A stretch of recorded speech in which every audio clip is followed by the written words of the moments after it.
Goddamn right. Oh shit. Hold on, I gotta. Which one is it?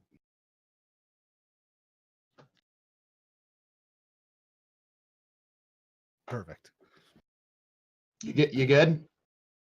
Yeah, I was like, we got it. You're right. So I'm you hear actually me okay? it's proper. That Jim- one's easy. Jimbo, Pyro, That one. Kovic. I can. You can see them all luckily my in the right camera's way. the right way, so. All right, so podcast number 18. We're gonna squeeze out this is 19 actually. We're gonna squeeze out 20 on Friday, so we can say we did 20 this year. We'll hopefully actually do 20 next year. We'll see how that goes. I want to introduce a couple guys you may or may not know. They've been on the podcast once before, and we had a great time. So hopefully we can do that again. Have a repeat performance, so to speak. So we have Scholarly Gamer here on the upper right. What's going on? Kovic, bottom left. Yo. And last but not least, Jimbo, bottom right. Howdy. Howdy. Yeah, so we'll be I'll throw up their info and stuff for you guys to check them out and stuff here in a minute while we're talking. Plus, we got some, solo time with them. They love that part. That they stream all the time, and then whenever I tell them they got to do like a little one-on-one with you guys, they're like, "What? No, this is scary." No, it's not scary. Come on, guys. So scary. It's pretty scary. It's scary. All right, cool. You put us on the spot, Pyro.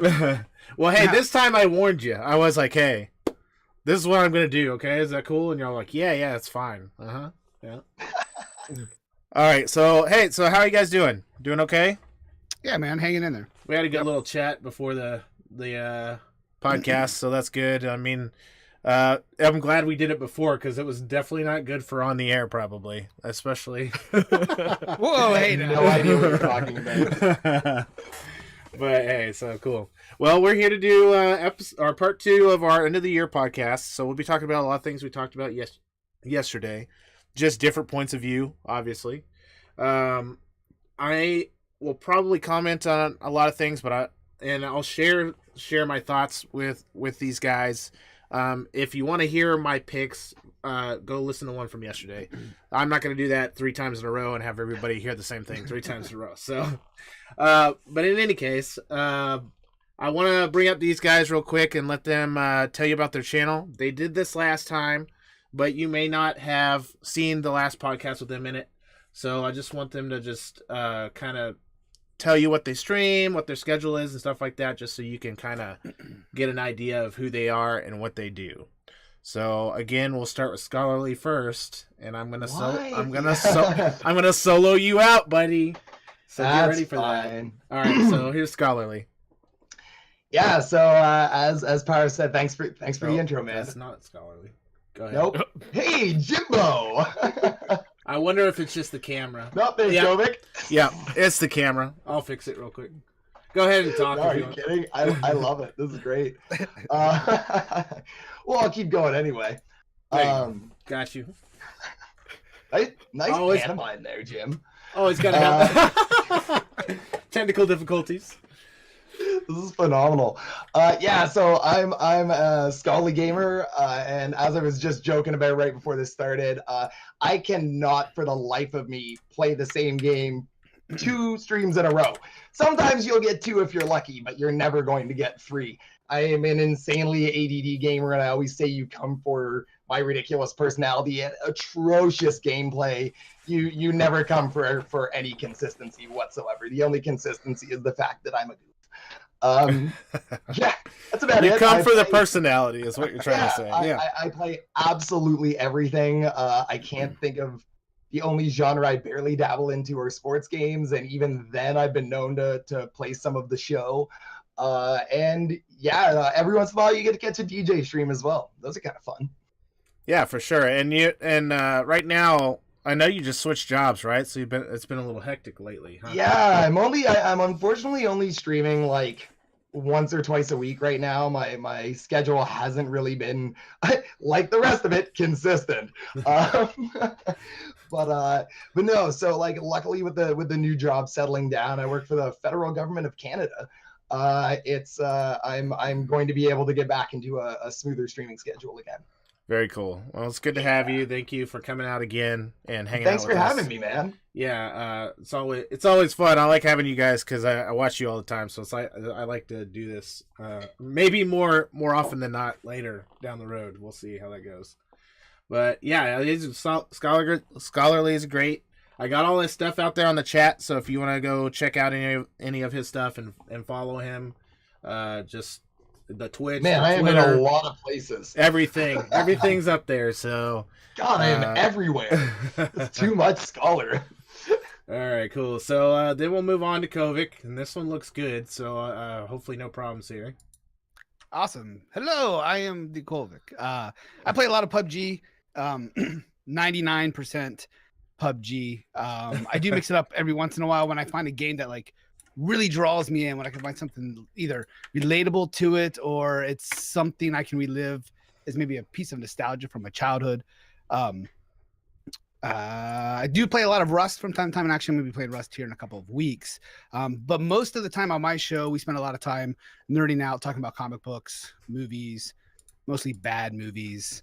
And I stream pretty much every day. On the weekends, it's in the evenings, but during the week, it's during the day and the evenings. All the time. All the time. All right. Well, that's cool. Let's talk about Jimbo next. I think Jimbo.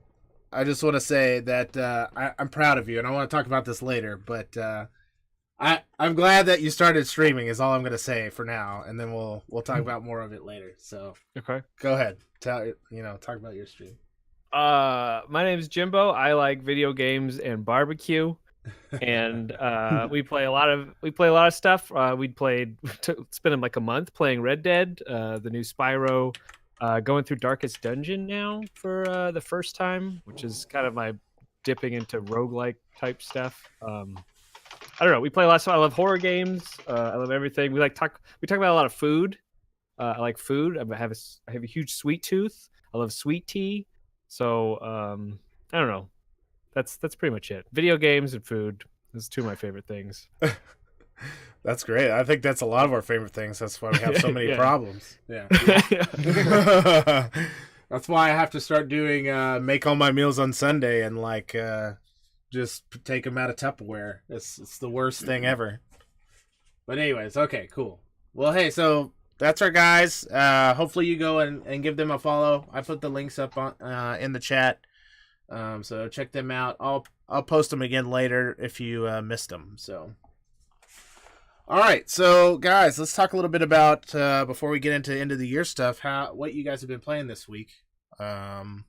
You want to start, Scholarly? Have you had a chance to play anything since you got your new job? I've been as usual bouncing between a whole lot of stuff. I've been playing a fair bit of Just Cause 4 because Just Cause 4 is just absolute insanity incarnate. The game. It's like, yeah, I'll be talking about it a little bit later on, but like it's fun. It's goofy fun. What else? I've been back into anime games pretty hard lately. I've been rewatching Sword Art Online, so it's made me reinstall all of my Sword Art games, and I'm simultaneously playing Hollow Realization and Fatal Bullet because I have time to be starting two massive RPGs right now. Yeah, and other than that, dabbling into a little bit of Black Ops here and there, a little bit of Darksiders 3, like everything. Like, sure. I mean, I could, yeah. So the one thing I will have to say is probably what gives me some hope for streaming and people actually watching me is Scholarly plays games like I do. I'm very ADD when I play games, and it's like I'll play like a game halfway through, and I'm sure it's frustrating as hell for a viewer. So it's like That's why I almost rather stick to things like, you know, PUBG and stuff, because it's like there's not a story you need to follow. You Yeah, can just no, kind of it's go smart. play, and people will like be like, okay, this is fun. But People pop into my stream and they get to see like a snippet of something, and then that's about it. But what Yeah. I always like, another thing is like, you know, you at least get to see often whatever's out like now, because I'm always obsessively buying new games because I have no money anymore. That's what I do with it. it's either that or subs for me, man. That's That's that's another good. That's I another gotta- stream. There's a problem here somewhere. Okay, anyways, we'll continue. Cool. All right. Well, what about you, Kovic? I know PUBG's got to be on the list. Yeah, man. I mean, I think for the most, that's all I played the last week. I haven't touched anything else. We were grinding out for a tournament that we had last Friday. That was pretty fun. I guess we can talk about that more Cool. in a bit. And then a lot of hype around the new map that came out, the new winter map. It's a lot of fun, and we'll probably dive into that a bit more. But just basically been grinding, still having a lot of fun with it. Getting to that point where it might be almost break time. But for now, I'm digging it. Well, and you're about to play Rust too, anyway, right? So that'll be a little break. So Right, that's so much variety. PUBG, Rust, Spider-Man every 5 years. if you want to watch PUBG or Rust, you just go to Kovic. He'll have one or the other on. You'll be One or good. the other. Guaranteed. Always. Guaranteed, baby. All right, James or Jimbo, you were talking about you were playing Darkest Dungeon, I guess. Yeah, just Darkest Dungeon, which is it's really cool. I've seen this game before, but I never really I guess really knew what was going on. So it's been a lot of fun diving into that. It's unique in the fact, actually Scholarly did this the first time that I met Scholarly. He was playing Darkest Dungeon. Oh yeah, you were there. I named a character after you. Yeah, I got to be a bounty hunter in his game, and that's been really cool. That's like awesome. naming characters after viewers and stuff, and so it's been a lot of fun. I've only managed to kill one person, but it was just Helifino, so it didn't really matter. So It didn't really matter. Okay. Yeah. Rude. By the way. Got a little shady in here. yeah. Well, that's cool. And how along are you? How are you doing? I think we're on like week 45. I think I think I'm on the middle difficulty where it doesn't really have a time limit, so Sure. you can kind of take your time. And we're getting into the veteran, which is like the middle tier stuff, and then we'll have one more tier, and then we'll have the Darkest Dungeon. All right. Cool. All right. Cool. So we can expect like another week or so at least, maybe 2. Probably. I think we've already spent 30 hours on it, so I'm expecting probably about 60 to 80, maybe. I don't know. Awesome. It's That's good content right there then. yeah, it's fun. Cool. All right, cool. Well, let's talk about. You guys provided quite a bit of clips for me this time, so that's exciting. Though I watched these clips, God. and a lot of these were hilarious. I was just like, wow, these are like really good quality. Even it's not just like random stuff. So what I usually like to do on these is I'm gonna load them up, and then what we'll do is I'll just have whoever's clip it is kind of give us an intro, like what's happening or whatever, and then we'll play it. You see what I'm saying? So Word. all right, so let me move over here, and we're gonna switch to Twitch here because it Are you has playing them in order? I Yeah. love this screen. top to bottom basically. So Matt, I think your first one you have them labeled, so it should help you. I tried to be as helpful as I could, Mr. Producer. Yeah, no, I got you. Now here's my only concern. I guess we'll find out in a second. Hold up, I'll let you know because you may have to skip the first one. Jaden. No problem. Okay. Oh man, Yes. look at So where you pause that. Look at look. yeah. So you're one off on your descriptions. So start with the Darwin one, right? No worries. That works. And for then me. we'll do the Just Cause, and then we'll go back. Okay. So yeah, that worked. That's perfect. So long story short, I had the pleasure of being invited by Scavenger Studios to direct their Darwin Project Top 10 this past week. And I've been a show director for the Top 100 a few times during the preliminary matches, and they invited me to be the final Top 10 director for 2018. So it's a pretty huge deal. It was like easily one of the craziest streams I've had in a long time. and I didn't, unfortunately didn't have a chance to grab one of like the best moments of it, but this is a clip of the typical Darwin Project narration directing during a battle. Very cool. Okay. Here we go. Jade Casper with 150 axe damage to Hootie. Now Hootie's hiding behind a rock. Like this, I do find these more open games interesting because it's everybody knows where everyone is, but they're all just kind of ducking and skirting around each other and using very, very brief instances to hide and craft. It shows who has their craft game on point. Because only if you have your craft game and your tracking game, realistically, are you going to be able to do that. Nice deflection there by Jade Casper. Jade Casper deflects the first arrow, can't deflect the second one. Jade Casper with 150. So what I like about that clip, there wasn't quite as much of that as I wanted to grab, but Jade Casper ended up taking an arrow to the face and died real quick. Well, the one thing I do like about that clip is like just shout casting or casting in general seems so intimidating, but you make it look pretty easy. I don't know how many times you've done it, but I think that was my third or fourth time. Cool. One of the community moderators, I think, from Scavenger Studios happened to be watching the last time I did it and was just like, "Oh my god, your energy!" Unfortunately, wasn't like the hypest spot. Like I get super loud and into it, but it's a lot of fun. Like I really recommend. Like it's one of the few games on Twitch where you can actually watch people shoutcasting and a live game constantly. It's pretty cool to watch. Yeah, and I was going to ask, just because it is a battle royale, did you ever look at that one, Kovic? No, well, I've watched people play it before. It's not necessarily my cup of tea. I mean, it might be fun to play with friends, but I can't see myself just based on my likes. Well, because isn't it, and that's my fine. life up like I have. No, that's fine. I'm not. I just wanted to ask or clarify. Isn't it like survival as well, Scholar? So you have a.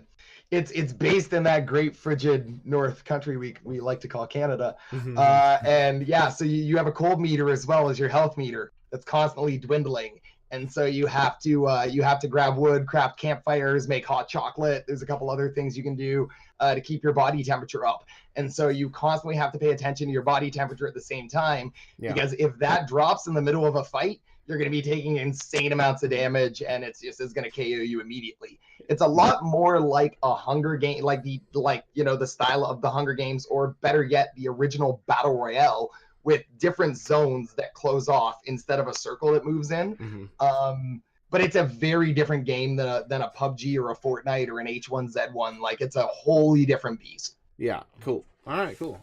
Well, that's cool. Thanks for sharing that one. I think the next one, unless I'm off here, is the jet one, but let me see. These are just goofy. That one was the only one that really needed any explaining. These are just goofy. All right, so I'm just showing these off is what you're telling me. Yeah, this one's great. Yeah, like I can pretty much narrate these as they're happening. Well, the problem is with the lag, you're gonna true. be off. You see what I'm saying? All right. So this one's pretty great though. I remember this one. Check this out, guys. Oh, it's so good. Oh my god, my hair. Ew, So this is just some fun 5e. physics. Like, they literally, this is, I just clipped my jet, and it's just some awesome Just Cause Oh physics. no! Watch this. Oh And shit! boosh!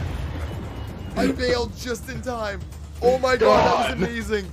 Oh my Wait, how god, did you I'm survive recording that? That Because was I like, if you rewind very slightly, I'm pretty sure I parachuted like right before, so you can like make real quick exits from any vehicle in Just Cause. So somehow survive that. That's what surprised me out of that clip. It was an awesome clip, just how the plane reacted. And then when the camera focuses back, you see me just roll out. It's Yeah. just like, what? That was pretty That's awesome. Just Cause. It's goofy fun. Like, it's. Yeah, I love those style games. You know, it's like The next clip's even crazier. Like, this shows one of the cool features of Just Cause 4. all right, and then I got that one. Hopefully. Oh yeah. Okay, here you go. It just starts off. You don't even need to play it right now. It just looks great right now. Yeah, right. Like, what is even happening? And it's like, so yeah, like just a precursor. I had a car. I drove the car right at the tornado. The tornado was like, "Not happening, Matt," and like whipped the car like right up into the air. And so I'm doing one of these quick bails right now, and like yeah, screw this. I'm out of this car. Not gonna go as I wanted. Bob! Oh, that car is gone. Holy fuck. It is about to crush this town. Whoa! Holy shitballs. So as soon as I hit the pavement, the force of the tornado grabbed me and whipped me back into it, and I was able to use the momentum to get my wingsuit again and actually manage to get out of that. Oh my gosh.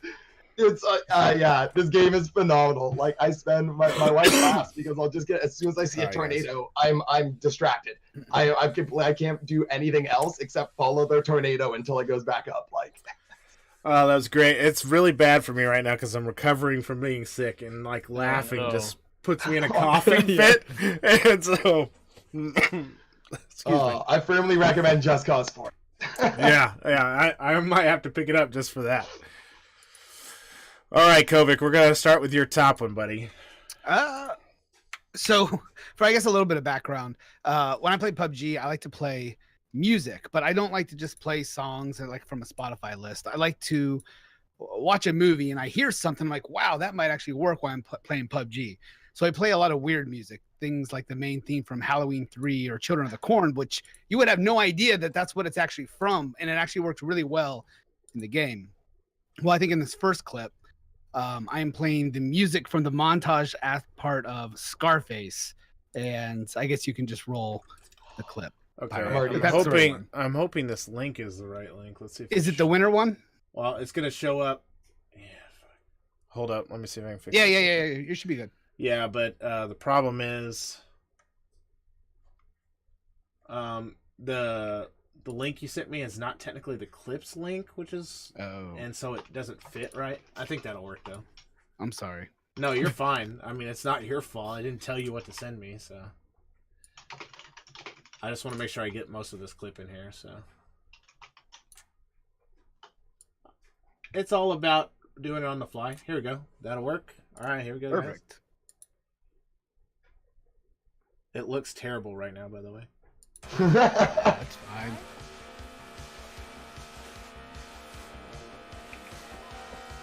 Oh, this guy's down there. Get him, boys! Oh. I love how you can hear that. Push it to the limit, right? Yeah. So, That's awesome. Yeah, that was it was fun, and we were playing with the N8 guys. I've been having a lot of fun playing PUBG with those guys too. Those guys are awesome. Both of those guys. Yes. I don't know how many there are, but the two that I played with. All right. Your second one is labeled Melted, just so you know which one it is. Okay, yeah, and no real introduction other than I will never ever do this again. I think this is the only time I've ever done this in the history of this game. Okay. Roll it.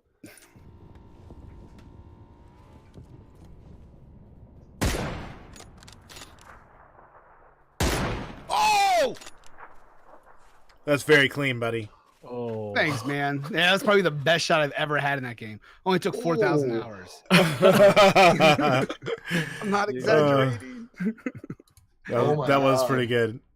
And then the third clip. What is the third clip? Oh, so Utah, one of my best friends in real life, and who I started playing PUBG with originally. He got married and he hasn't been around a lot. Well, in the past couple weeks, he's been playing much more frequent. And whenever he plays, it's always just memes. And this is just a gun battle between him and I taking on some bad guys.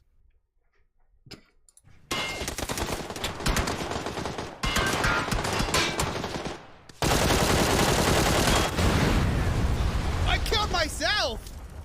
yeah. And I was ran over So by a if big- you can't tell because the screen's small, I shot the truck and blew it up. It was friendly fire. And Yeah. I ended up killing both of us. So.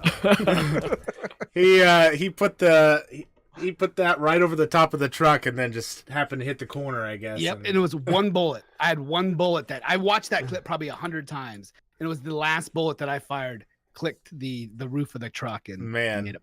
that sucks so much. All right, Jimbo, what do you got, buddy? I think both of yours were they Red Dead ones? Yeah, I just got a couple Red Dead clips. The first one was after you needed to hunt animals to upgrade your gear. I needed one more elk pelt in order to get the satchel that I needed, and things I guess didn't go as planned. Also, this is like so typical of Red Dead clips that you see. Like, it's great. I just love that game. Like how much. Yeah. All right, here you go. We push it off to the side. Hold on, we gotta push it into shallow water. Yeah. I think we can do this. We might use up all of our stamina. Can we push? No, don't go into what? No! We need this so bad! Where did it go? Oh my god. It's my favorite thing that you have like a I think scene it's gone, isn't it? with that on it. That is so awesome. That's so great. Like, it's one of those things that I have some stuff in the background where I have like the You're Dead overlay that I just haven't put on the stream yet to use, or like the Wasted one, where it just kind of dims the screen and says Wasted. I have those, but I haven't put them in the stream. And when I saw that today, I was just like, that's perfect. Like, that's such a good like filter to have when things go wrong and you're just like playing this right now. So that's good on you, buddy. Thanks. That's awesome. So the second one is to illustrate that. So Red Dead I love that game so much, but it's not perfect, and a lot of the controls double up. Like, you have the same button that does multiple things, and this is one of those instances. You don't have to deal with it. There's one right here. We're taking the stagecoach. I'm not dealing with this anymore. Just talk to this guy, right? Need a ride, mister? Yeah, take a ride. Oh my gosh! I swear! Oh, I hit the triangle. It said, take a ride, press triangle. I pressed triangle. What is happening to this? Oh my gosh. That clip was so great because he was like, "Take a ride," and then you just chokehold that guy, and you're just like, "Fucking die, fool!" Oh man, that's great. Well, hey guys, thanks for sharing those. Those were all awesome. I appreciate it.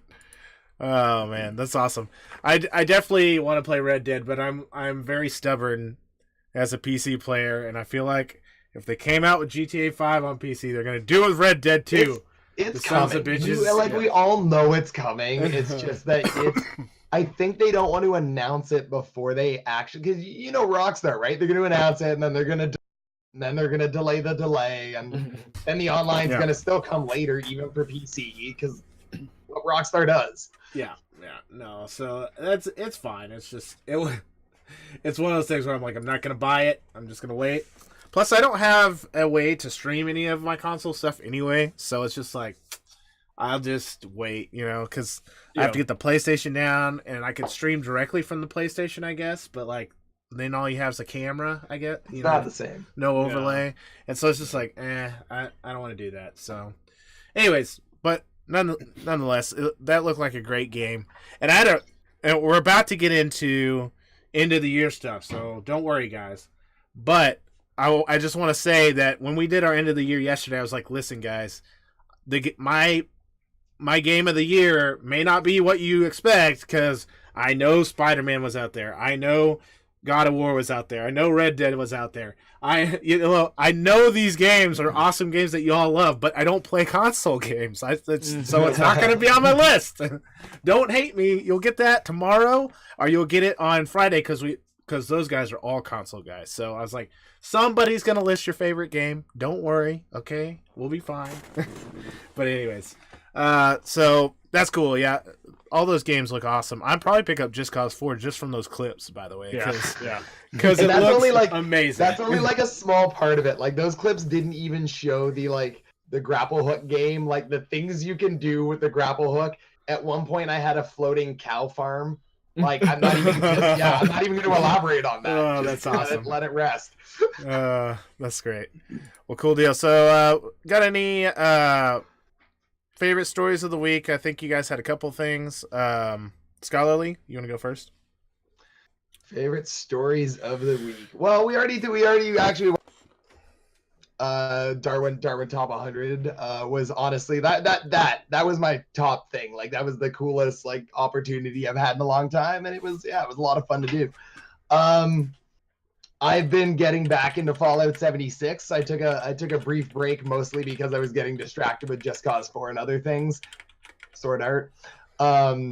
Yeah, I'm getting back into Fallout 76, and with the new patches, the fact that they've been able to increase the size of stashes to 600 from 400 pounds, like it just, to me, it's honestly, it keeps getting better. I personally loved it from the get-go, but it is good to see that they're improving on some of those things around the edges that some people did have issue with, because I mean, the storage was like a pretty huge thing, but for like I love delving into that game, and I've been like getting back into it again after taking a break for a few days. I'm realizing what it is that I love about it, and I'm gonna save some of that for later. Yeah. Yeah.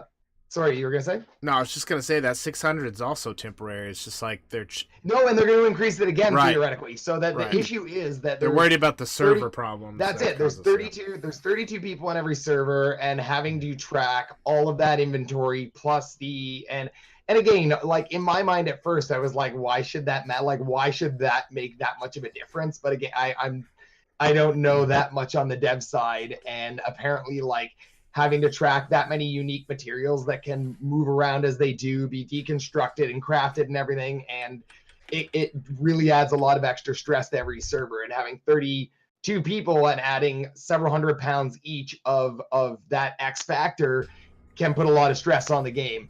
So yeah, anyway, I give kudos to Bethesda for that. It wasn't a perfect launch. There's clearly problems with Fallout 76, but I mean, they're working. It's a Bethesda game. They're features. For sure, yeah, I got you. Yeah, and no, that's about it. Yeah, and like I said, we'll talk about that later too, because that's a topic for contention right there. So, all right, cool. Kovic, I think you wanted to mention one thing at least, right? Yeah. I played in I think on Sunday I played in N8 Entertainment's tourney, but not only did I play in it, I actually sponsored it. And it was the first time that I had sponsored a PUBG tourney yet. And I there was a lot of stuff that I worked on with Easy and Prime from that team to put it together. We ended up having almost a complete full team. I think there was 48 duo teams that signed up. So I think we ended up placing around like 8th or 9th, but it was a lot of fun. It was a lot of good clips. I probably should have maybe even pulled over for the show. It was a lot of fun, and I tip my hat to those guys for putting on an awesome tourney. Yeah, I linked their Twitter in the chat, guys, if you want to check them out, because they're going to be running those a lot more often, correct? Yeah, and actually I'm going to be working with them to put another one together soon. And Easy and I are playing in another tournament that's hosted by Alex OP on Friday. It was kind of a last minute. Alex asked if I would participate in it. And so Easy and it'll be the first time I'm actually playing without Zasky. Zasky's going snowboard As your partner. So yeah. So it'll be Easy and I. So this should be interesting to see how it goes. Well, and so just FYI, if you guys play PUBG and you're interested in it, go check out their Twitter and follow. Because this last tournament was like $1,000 prize pool. Yep. Yeah, it was $1,000. I think $700 to the first place winner. And then the rest was broken down. But what I really like about their tournaments is it's not just kill based, and it's not just placement, because usually all these tournaments we play in, it's one or the other. Theirs has a really nice balance between if you want to play strategically and you want to go for placement, you can get points, or if you want to go after kills are weighted enough that you could throw up a 10 banger, get 30th place, and still get first place in the match. So Yeah, and that's how the it's official good. tournaments usually do it, so that makes sense. Yeah, so Yeah. so that's That's cool. really That's cool. cool. Yeah, so check them out if you play PUBG because I mean $700 first prize. I mean, you know, that's awesome. Yeah. Yeah. So, anyways, okay, cool. James, you got anything you want to talk about this week? No, I'm kind of boring. I'm just Well, I know No. your top list of favorite stories is killing off Hell. So right? yeah. I mean, yeah. No, it was. I mean, it's interesting because when you do actually add, like, when you name your characters after people like in the community, like I after that I actually pulled out of a boss fight because I didn't want to lose, the people that are in there. It's an interesting kind of concept. Gives you an attachment. Yeah. Yeah. And when you And, have those people screaming at you from the chat too, being like, "Are you really gonna let me Yeah. die?" And you're like, "Oh, That's awesome. fuck." Yeah. And it all happened so fast is because we were on a boss fight. And I'll go ahead and tell you this thing. There's a big pig and a little pig, and the big pigs protect the little kid. I thought I was going to be cheeky. I was going to pull the little pig out from behind so I could take him out and then focus on the big guy. When you do that, they do this double attack. And Helly was right in the front, and the character that he has is called a flagellant, and you want them to be at low health because they do more damage and stuff. So he's already like half health, and he gets two shot. And it's funny because it's actually the little pig that did it. He just did like a little scream, and that was like the thing that killed him. So he got and the little pig's name is Wilbur. So it looks really lame.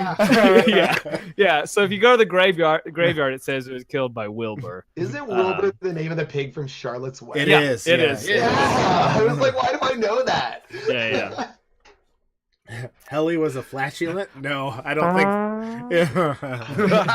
Whoa. That was impressive. Yeah.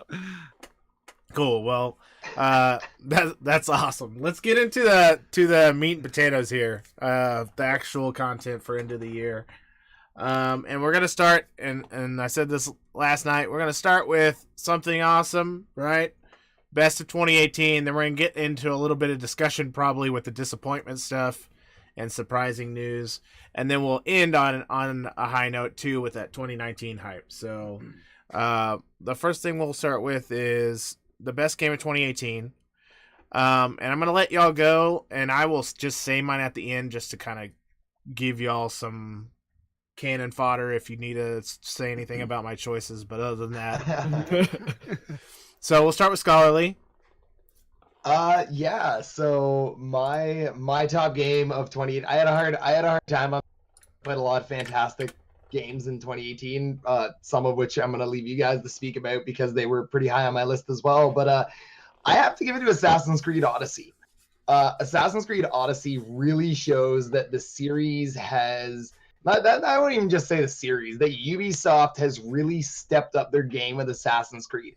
They took everything that they changed when they came back with Origins and put it to the nth degree, bringing back ship battles that just blow away what we had in games like Black Flag, bringing back character development that we've never seen, and a type of choice that has never existed in an Assassin's Creed game before. The ability to affect a story in a way that just is unprecedented in the entire decade plus history of the series. Decade, actually, almost exactly. So anyway, like Assassin's Creed Odyssey, like as admittedly a little bit biased, I have a double major, one of which is in Greek and Roman studies. So being able to play a game that is set in something I spent 4 years studying was kind of a bit of like an 120-hour nerdgasm. But like there's just everything about the game is authentic. It's real. I'm glad the dive is happening right now because like even underwater is teeming with life, sharks, rays, fish. Like it's a game that I fully recommend. Even if you completely wrote yourself off of the Assassin's Creed series, give Odyssey a try, and it's probably at the very least going to change your perspective on the series. It's phenomenal. Like everything about the game. Like I had a really, really hard time. I reviewed it as well for the website, and I had a really hard time finding fault with the game. Like it's astronomically done. Now I have a couple things. One, did anybody else play this? I haven't played it yet. Boom. No, it's on my list though. Boom. Yeah, okay, so let me just say this. I just got it. Ooh. got it. And Yes. so I've only played like an hour. But so far, like the things that you're talking about, like even right at the very beginning you have a choice. And without spoilers, it's like you either, you know, well, it's just like this or this, and it's like a moral choice, and you're like, wow, like hit me with the hard ones up front, Yeah. essentially. And so Well, even- that even- already gets me to liking the game. You know, it's like, oh, yeah, this is it awesome. triggers the first thing. Like even the fact that you get to choose your character, like that's something that you've Yeah. never gotten in the series before, and it's a really unique. Like you it doesn't matter if you play as Cassandra or Alexios, you're gonna get to have that same type of story. Mhm. But the beauty of it is that you get to experience it through, and the voice actors bring so much life to their characters. And it's a completely different perspective playing as Cassandra or Alexios. You really feel different things. I don't know. I don't have bad things to say about Odyssey. Sure. And one thing for you guys who are listening, and maybe you guys who haven't played it yet and haven't bought it, you do have to get accepted into the beta. But if you right now do projectstream.google.com and you play Odyssey for an hour with their stream, you have to sign up for the beta and get in. You play for an hour, you get the game for free forever. Yeah. So that is a way to get that game for free It's if you want to play it. Huge promotion they've got going on right now. And by the way, Trying to we got to beta talk test about their, that. Yeah, you got to talk about that stream thing sometime because it's actually really, really good. I've been hearing really positive things. Yeah. I'm so- always skeptical when all this stuff pops up. Right, yeah. But right now it's really good. Now, who knows, because it may be a small beta and it can handle all the people doing it. But like I test played it on my my like laptop. I test played it on the work computer. Like just at work, I brought up the website, got right in. Like it's instantaneous. You're not waiting for anything to load. Nice. And obviously the game is saved everywhere because it's on the line. All right, I'm gonna pull up those old references there. But anyways, so you can play it on there for as long as you play for an hour. You get to keep the game for forever. And they said when you're done playing, like once they close it on the 15th, I think is when it stops, January 15th. You can you keep your save files. That way, if you want to continue Odyssey, like just through Ubisoft, you can. So Yep.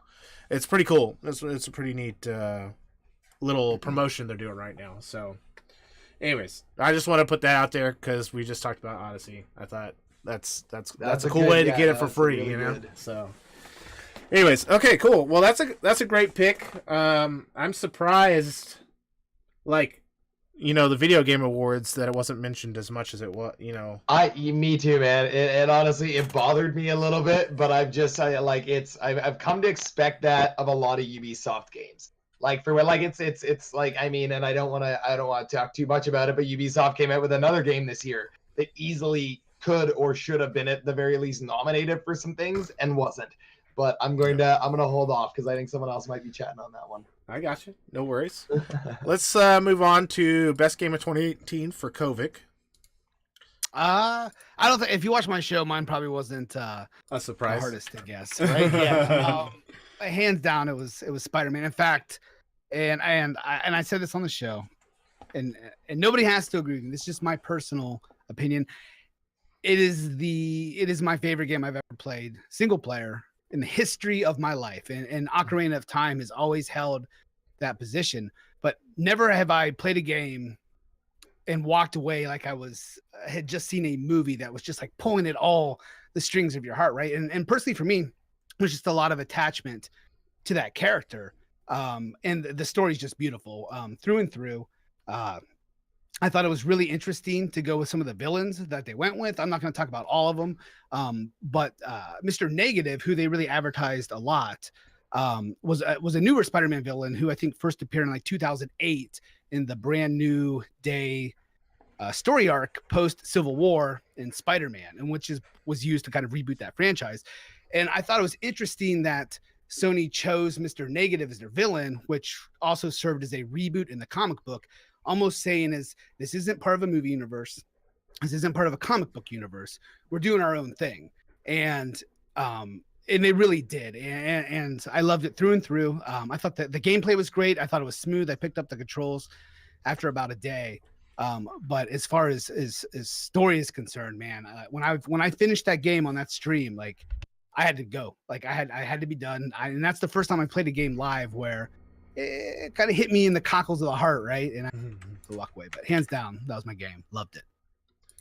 Yeah, the game looks amazing. Again, it was one of those ones. It's on PS4, so I haven't played it yet, but I would love to. I just haven't. So, did anybody play Spider-Man? I know you probably did, Scholarly. Oh yeah, the absolute hell out of it. I haven't got to the DLC yet. I've to. I can't disagree with any of that. Like I'm not like as geeky as I am, comic books were never something that I got into, but for whatever reason, and I think we talked about this actually before Kovic, Spider-Man was. Like Spider-Man was that one thing I had the affinity to, like for like every show. So like this game made you feel like Spider-Man. This game rebooted the franchise in a way that didn't feel like it was destroying things that you once loved. It felt like it was paying it homage across the board in every way, shape, and form. Like all of the relationships, the way the gameplay was reminiscent of games like Spider-Man 2, which for people like it was like the high arc of that was the Spider-Man series. Yep. Right. And this felt like Spider-Man 2, like rebooted on crack. Like it was just everything about it was great. Like my only issue at all was that I felt like a lot of the the super villains that you've come to expect for Spider-Man were really crammed into one spot versus spread out, which I personally I really enjoyed, like in Spider-Man 2, systematically working my way through them and having it versus being like, oh shit, we got a problem to deal with right now. Right. But again, I can't argue with it because it felt like a movie. The arc climaxed and that was it, right? So I mean, I can't fault it for that. So actually, one of the things I really liked about Spider-Man was that it wasn't like boss battle of these spread out different villains. I actually liked that it just kept building and building and building, and then bam, like shit hit the fan, and then you were surrounded with all of these bad guys. So I actually kind of liked that approach as opposed to I feel like I got to do something now, trigger a boss battle, and continue moving on. So I like that approach. I'm good with it. You know what? It actually finally, I'm just realizing this now, but it almost reminds me a little bit of, and not the gameplay necessarily, but Prototype, in how partway through the game, the entire city shifts, and it's a different type of city. It's not the same city that you were playing in when the game started. The entire infrastructure ecosystem, how the civilians are, how everything is operating has completely changed. And you're right. It's a really neat shift for it. Like it's as you put so eloquently, it was like you were stepping away from a movie every single time. Yep. Good stuff. Cool deal. Pick up that Spider-Man. You haven't played it yet. Like do it. Like some scrubs. Seriously, do it. Some scrubs around here who haven't played it. Yeah. Yeah, that's fine. All right, cool. Well, hey, Jimbo, let's talk about your top game of 2018. Best game of 2018. Okay. I picked Red Dead Redemption 2. Mainly though because I haven't played Spider-Man, and I've only played about an hour of God of War.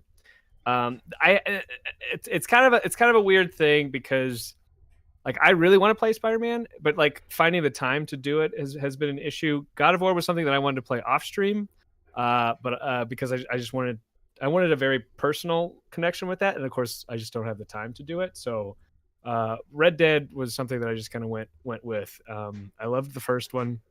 I love this game a lot for many reasons. I think starting off, Arthur Morgan is, I think, probably my favorite character that Rockstar has ever created. He I don't know. He was very special in that, like, you are him, right? Like, you get to become this character. You get to make these decisions, and it felt you see a lot of the impact and the weight of those decisions, and then you see like I got to create the arc of Arthur Morgan, and like we started off as like a true outlaw. Some stuff happened, and then we started to change. We had like an actual redemption story that I felt was very satisfying, I would say. and the world that they created was absolutely spectacular. It's different. It's a slow world. It feels like it's in the time period. Like they have fast travel, but you have to use stagecoaches. It's not like Horizon where you just get to pick a thing on the map and you just go.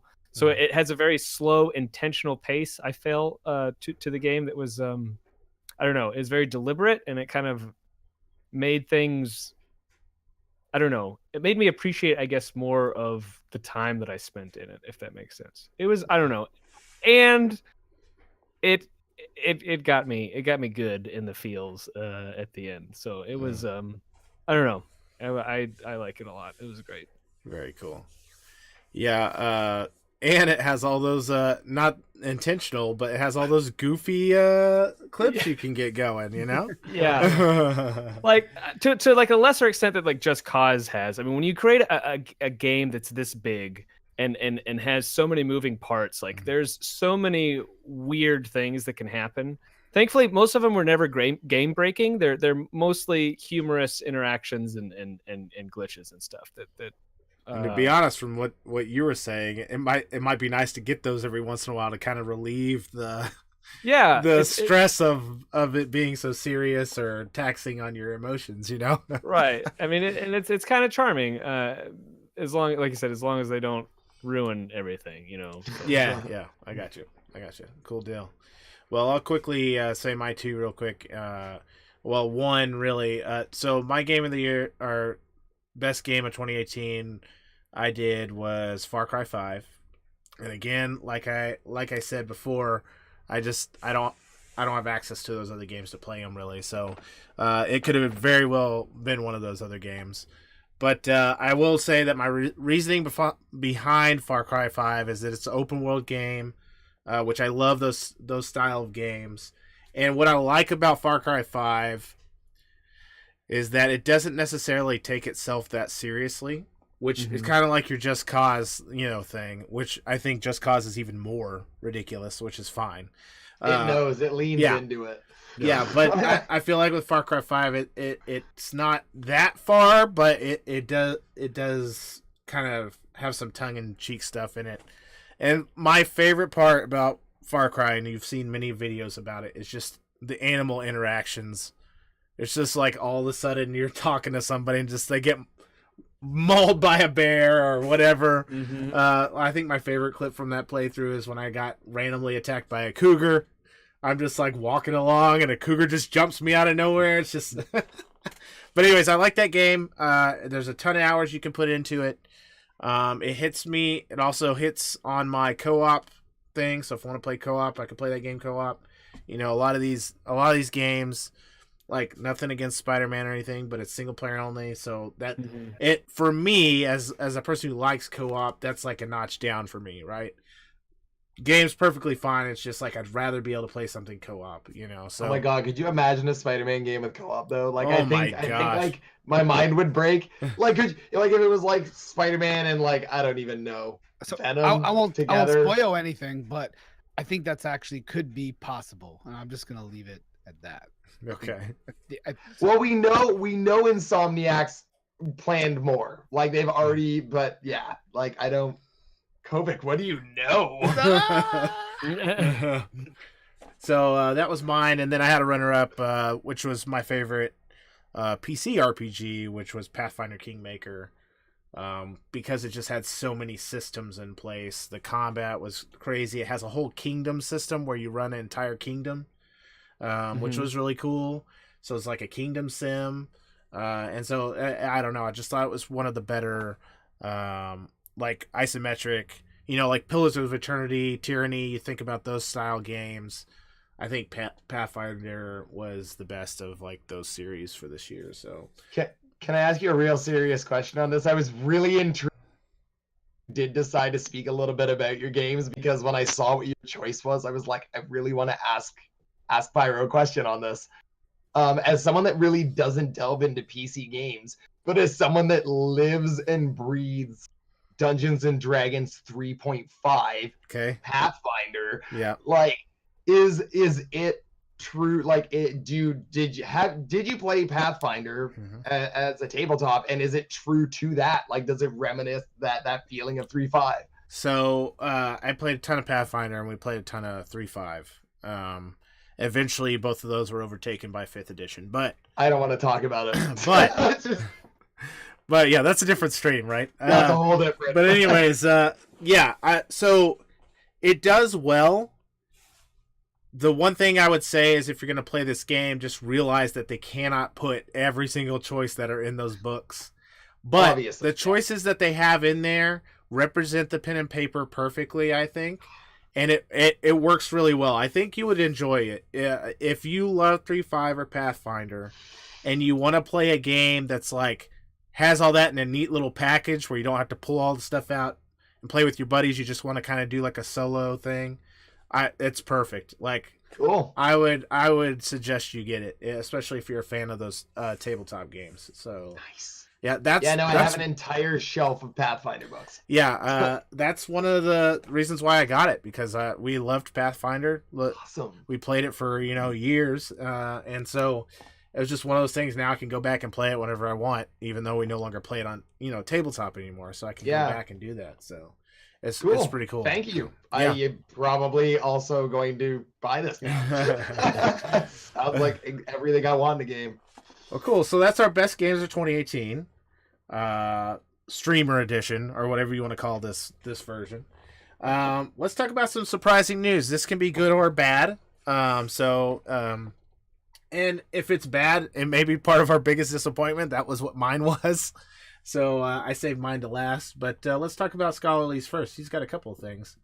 And I'm glad you brought some of these up, because we didn't bring them up yesterday, and I like some of these. No, yeah, I was really trying to think, because as I love, you should know the new Scholarly runs a fucking gaming site, and it's like, yeah, that's true. We mostly focus on reviews. No, there was so much. Like, honestly, it's funny because we were joking that nothing happened in 2018, but like, actually, so many things happened. It's just that I think so many things. It was one of those years that so many things happened. We kind of forgot that so many things happened because things kept overtaking other things. Yeah. And then we'd forget about news, because then a game would come out and we'd be like, wait, what? What closed? Telltale? I've never heard of them. Yeah. So I'll start with that. Telltale closed. Yeah. Like, I mean, I don't think anybody saw that coming. Like, that kind of came a little bit out of nowhere for a studio that had, what, I can't remember if it was 2012 or 2013, one game of the year was Walking Dead. Like, I mean, and even from then, like, don't get me wrong, I don't think Telltale was ever able to perfectly replicate, like, no, I mean, they had to make Wolf Among Us, Game of Thrones, they're great games, but there was something about the magic of that first game that they came out with, and I don't know if it's a partially them kind of riding those same coattails. Telltale really did just keep putting out that same kind of game for 7 years almost. That being said, the people that love the games, and I mean, as someone that I really enjoyed a lot of them and I fell out of them a little bit, I still couldn't ever discount their quality and what they like. For $5, you could become fully immersed in a phenomenal story, often based off, like literature or a movie or a show that you really love, like Game of Thrones or Back to the Future. And they really were able to bring life and choice in a new way to series. So yeah, Telltale closing was a hit. Like, that was, and I mean, I'm talking from a gamer perspective, that was a hit for us. That's not even a mention from the dev perspective. Like, there were a lot, like 600 or 700 people that lost their jobs, I think. Like, it was a pretty huge number. I might be overstating that. I can't remember the exact number, but it was big. Which was the only positive thing that came of this was that it really showed the community mentality of the development community, because they rallied around those developers to try and give them homes. And that to me really spoke volumes about the video game developing community, because there would have been hundreds of people out without jobs who were insanely talented developers who had a lot to give. And luckily, from my understanding of the story, like, a lot of them were able to find homes in other companies. Yeah, and I remember seeing a lot of Twitter stories about that too, where they would like one of It the was a lot of developers was Twitter like campaigns, looking, yeah. and they were like, hey, looking for a job, and then that would just get spread everywhere until they got a place, and so yeah, I see where you're coming from that one. So Yeah. it's- Yeah, no, there was a lot from that for sure. yeah. I don't think we've heard the last of Telltale though. I'm not necessarily saying that the company is gonna come back from the ashes or anything, but I feel like we're gonna see something similar born from that. Yeah, I gotcha. Yeah. Your other one is interesting to me because I actually, when this news came out, I was super hyped about it. So let's talk about it for a second. Go ahead, and I'll let you start. Yeah, off. like I was hyped for like, I don't know, 15 minutes until I was like, oh right, I haven't been hyped about Fortnite for like 3 months now. So Sony came to Fortnite crossplay, which I mean, like, honestly, really even just say crossplay. Like realistically, crossplay has been a story of 2018. Yeah, right? true. Like Yeah. it really 2017 crossplay didn't really feature heavily at all, except for the most part some games that were like Sea of Thieves that were crossplay. Came out late 2017, right? Anyway, there were games before that too that were crossplay between PC and Xbox because of Microsoft. The fact that this year, for the first time, we saw crossplay between Xbox, PC, iPhone, Android, followed up by Nintendo Switch, followed up finally on the heels with Sony for Fortnite, and words on that in a moment. Right. But like, yeah, like that's a huge step for us. Like as a gaming community, and obviously there's lots to be said about the issues of playing cross-platform. Oh, the PC kids have an advantage because they're mouse and keyboard, and like, why would you even bother coming into that game on a phone? That's just dumb. But like, there's so much to be said for the fact that you can. For the fact that if I want to, while I'm at work or, on break, I can join into a game of Fortnite on my phone with my friend who is playing on Xbox, with my other friend who doesn't have an Xbox, so they're on their PC, with, someone else. I'll be like, it's so cool that that's something we can do. We could never do that before. And like, I don't know, like, it's just that the fact though, I will say, and besides the cool factor, because obviously that could mean so much for us in the future, it really, the fact that we know that it's possible and it's not even that hard, because anyone that remembers the issue from, I believe, January or February this year, before Sony actually okayed it, when somebody accidentally flipped the switch somewhere and crossplay was accidentally activated for several hours. It was literally like, hold on, this code is pretty much already in place and all you guys have to do is remove some blocks. Are you kidding us? Right. So there does, that does leave a bit of salt, right? To think of like, so could I actually be playing Destiny or Black Ops or PUBG with Kovic? I can't play PUBG with a mouse and keyboard. I get slaughtered. I'm at least somewhat okay with a controller. Like, why can't I do that? So like, the fact that we know that the architecture is feasible, I really hope we start seeing more of it, because if we don't, it's really just going to kind of cement the fact that these companies are just in it for themselves and not in it to give gamers a better experience. Because we're all solidified into our choices for the most part. Our PCs, our PS4s, our Xboxes. So like, why not give us the ability to, connect that infrastructure a little bit more? So yeah, I think changing from what I originally had my story at, I think crossplay is really a story of 2018, not just Sony okaying it. Well, and that was the thing. Sony. They've been the most resistant, really, and so that's why I think it was an important story, not particularly because Fortnite did it. No.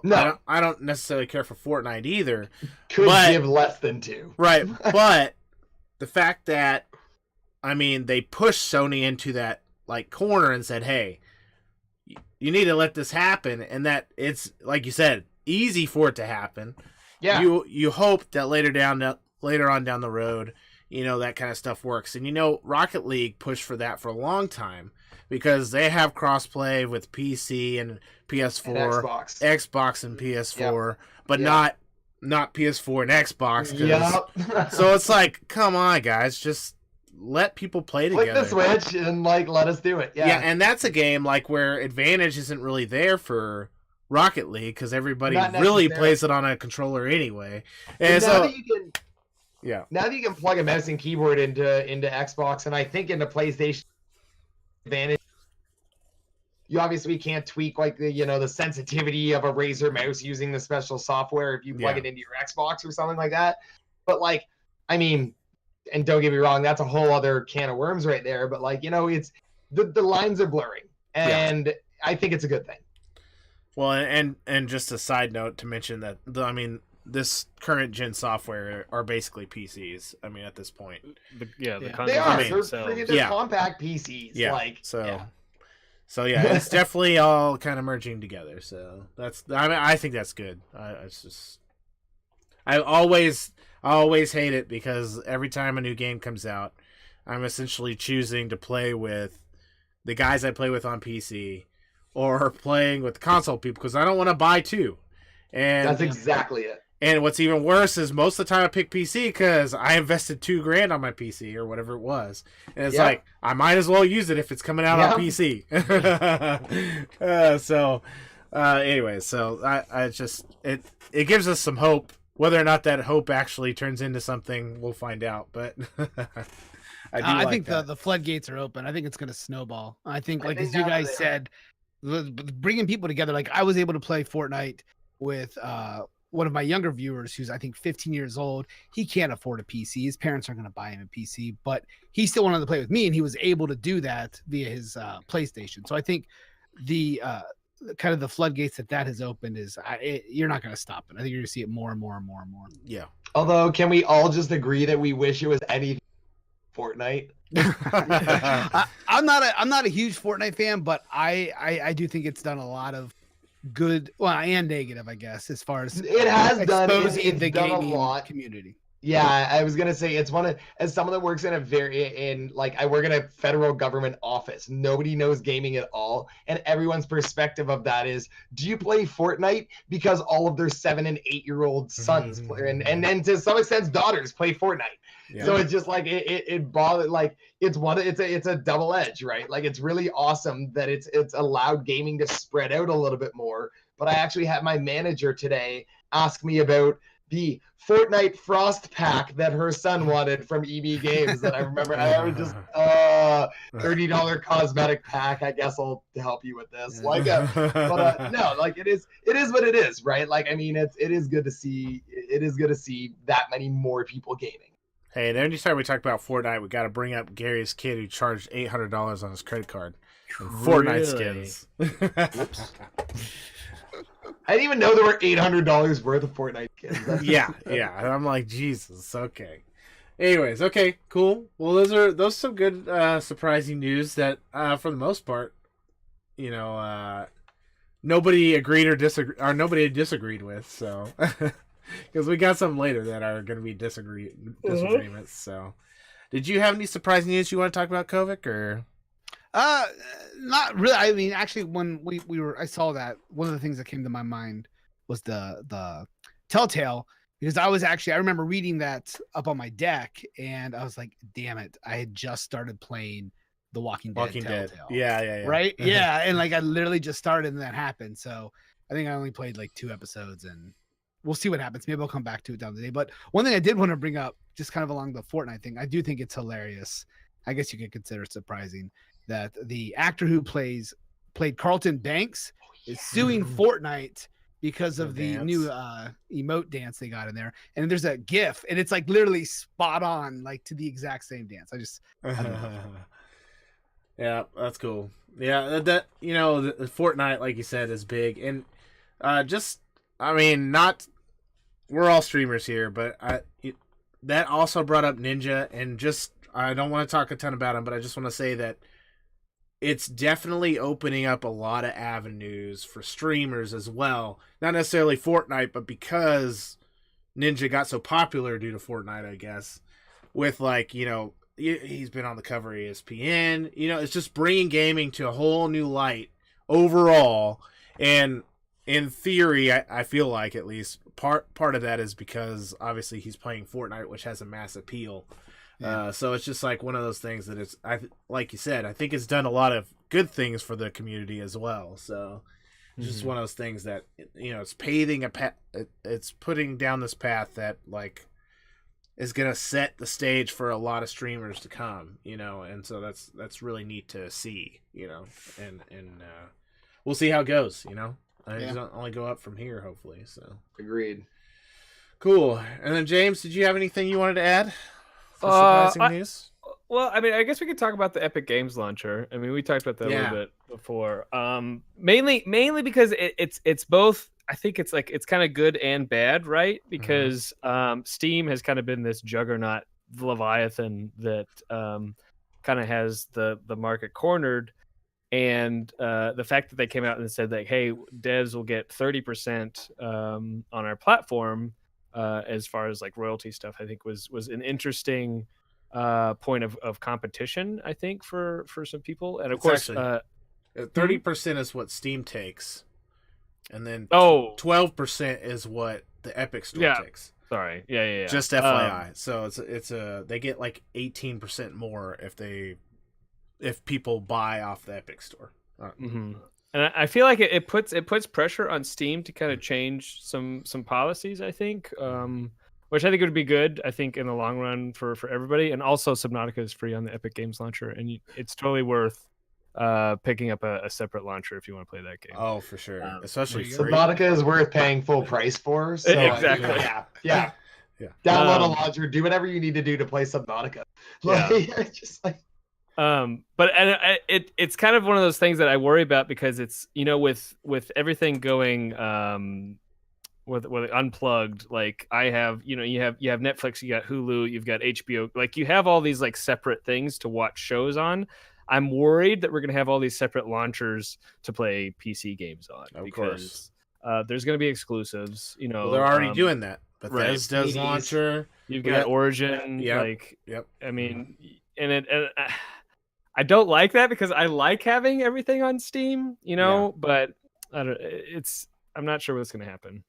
The one thing I'll say for the Epic Games Launcher, it was surprising because I didn't know anything about it until like the day they said, it was like the same day they were launching it. And I was like, wow, okay. Yeah. But what's nice is like you were saying, Jimbo, it's competition. Steam hasn't had anybody that's really. You have GOG, which is great, but it's like a niche. It's like all mostly old school stuff. Yeah. And obviously like Humble Bundles kind of launched their own store as well. But they just link to Steam for the most part. Yeah. Yeah, and like so 90% of Humble games you get a Steam code for. Right, exactly. And so there are some stores out there, but they're a little more niche, like not necessarily, like you said, under the same curtain as the Steam store, as being a place where you just purchase all your games and play them from. So that launcher, like I said, offers up competition, which can only make things better, you would think. Yeah. So we'll see how it goes. But yeah, it's very interesting, for sure. So I think it's a good thing. Yeah. So anyways, okay, cool. Well, let's move on to our the biggest disappointment of 2018. This one could be a little more fun depending on what people Bring it on. So we'll start with Scholarly, like usual. I had a hard time for this one. I settled finally on PUBG for Xbox. And purely because I'm not necessarily saying it's the worst thing that came out in 2018.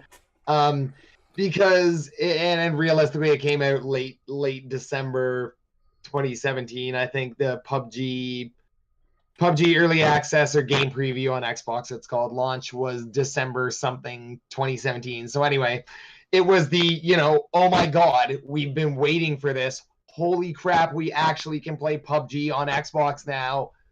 Oh my God, it feels like I'm playing a janky PC shooter on a console. It felt like they did no work whatsoever and like ported it directly without taking any consideration into the fact it was a completely different system that we were playing on. Mm-hmm. And it was so far, and it still remains and has always remained so far behind the PC game in terms of updates Like, I mean, God knows when we're gonna get the winter map. I assume Yeah. probably sometime mid 2019. I think PlayStation's gonna get it before Xbox does. Which is absolute like, can I swear on this? Like, Yeah. bullshit.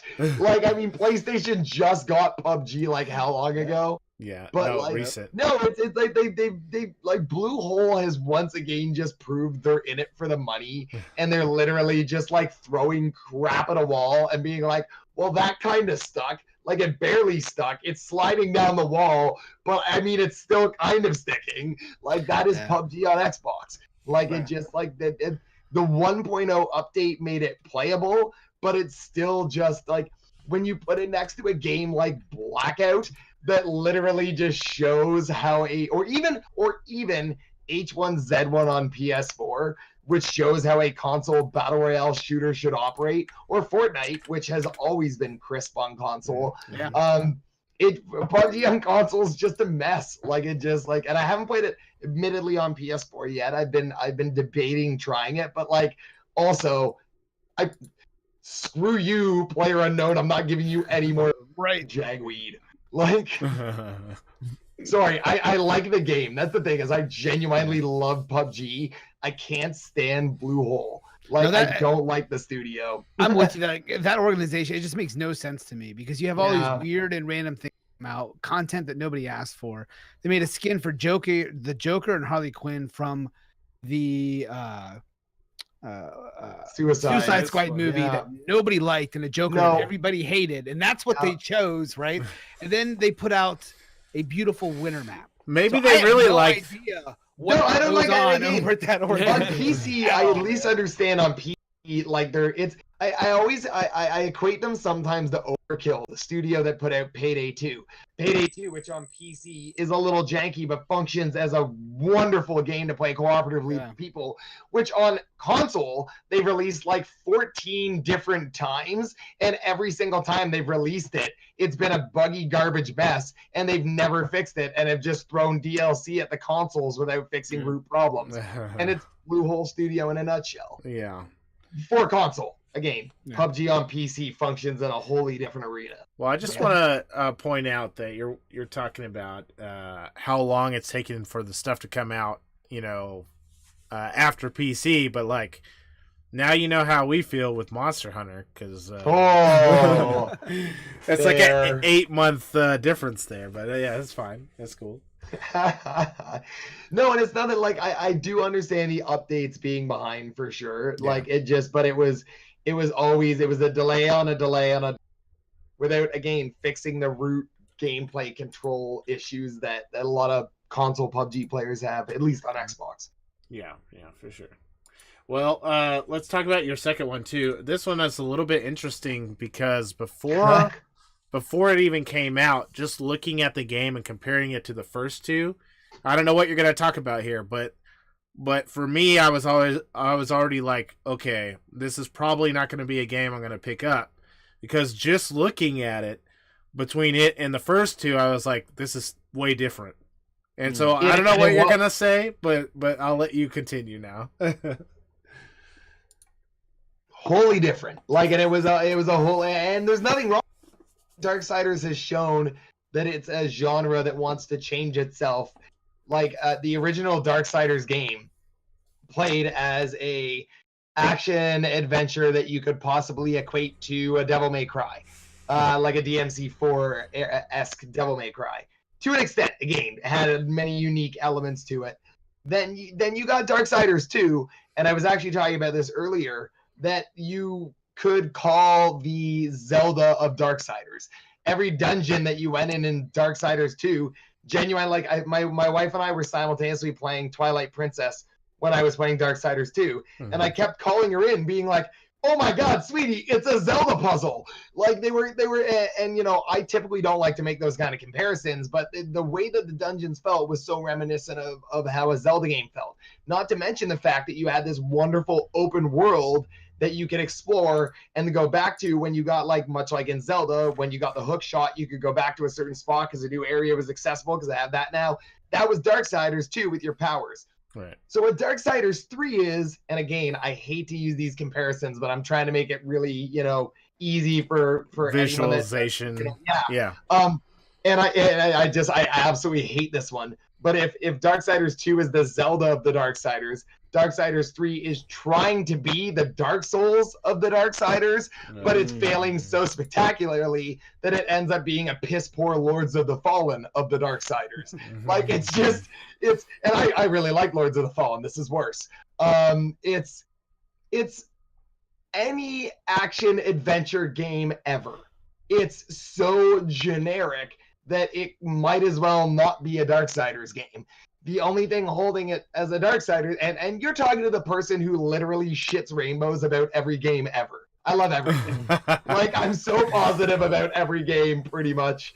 Darksiders 3 disappointed me in so many ways. It's such a generic hack and slash action adventure. The enemies, you're hunting down the 7 deadly sins as Fury, one of the 3 horsemen of the apocalypse. That should be the coolest thing that ever happened ever, and it's somehow not. Like, and it takes away all of the puzzle aspect and challenge of Darksiders 2. All of that is gone and stripped away. And it presents more of a, like, the combat difficulty has been amped up to the nth. Even on normal difficulty. And that's where your first aspect of the, like, ooh, you went a little soulsy with this comes from. And then, but not in a good way, not in a, like, this is Dark Souls, I can learn to analyze somebody's movements and then I'll fluidly be able to learn my ways and go through this. No, it just feels like I'm getting cheap juggled by, like, everything all the time. It's just random. And yeah, like, it just, the bosses weren't, you know, there was 1 or 2 that have been noteworthy. I admittedly, I think I'm about 2/3 to 3/4 through the game. I have a little bit left to finish still. And I'm going to finish it. I'm enjoying the story. I will say that. I love a Darksiders story, and it's really cool playing from Fury's perspective now. It's happening simultaneously to death, I believe. But just the gameplay is so lackluster. And yeah, so I have a hard time recommending it even to a Darksiders fan until it drops to like a 20. I paid $20 for this game. If I paid $20 for Darksiders, I probably would have been okay with it. Right. But at like, and it's not even a full price game. And that should be your first clue as to, like, there might be something missing here. Like, instead of costing $80 like they do in Canada dollars, it's only 60. So I think in America, instead of being 60, it's only 40 or 45. Yeah. So, yeah. But anyway, like, it's for Darksiders, and that's why it's not the worst game of 2018. It's just coming off Darksiders 2, which was one of my favorite action adventure, like, RPG light games. It disappointed. So disappointed. Gotcha. Yeah. Cool. Well, I think that was one of the reasons why I didn't even look at it, because, well, I did. I just looked at the gameplay and I was like, well, I'm not sure if this is going to be what I want to play. Even though I liked the original Darksiders games, so I stayed away from it. I was like, I'll watch somebody play it. I'm sure, it'll be fine. Cool. Well, let's talk about Kovacs. I know you can't talk a lot about this one, but I too have a foot in this one, but I didn't even get to play it because of all the times that they pushed it back. So, anyways, and what's that one? Your first disappointment? Yeah. So my first one was Mavericks Proving Grounds, which was a hyped battle royale game.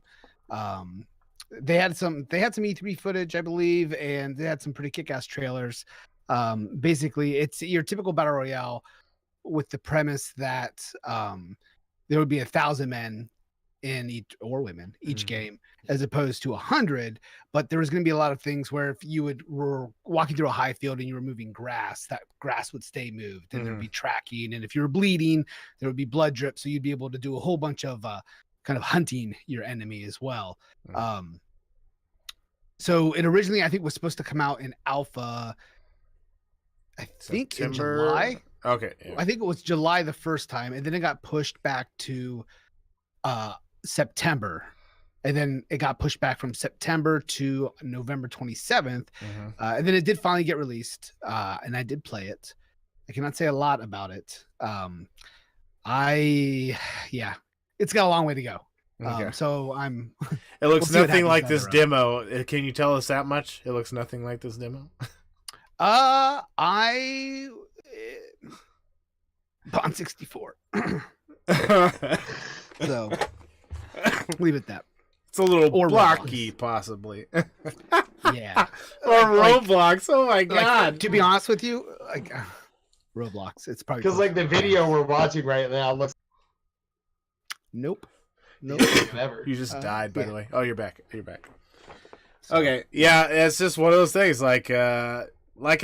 We were talking about this yesterday as like we were watching a trailer for one of the 2019 hype games, and I'm like, look, the one thing we have to realize, it's a 2019 hype like trailer. They're gonna put their best footage forward, even if it's not even implemented in the game yet. They're just gonna Yeah. put all those assets in and be like, look, this is what it's gonna look like.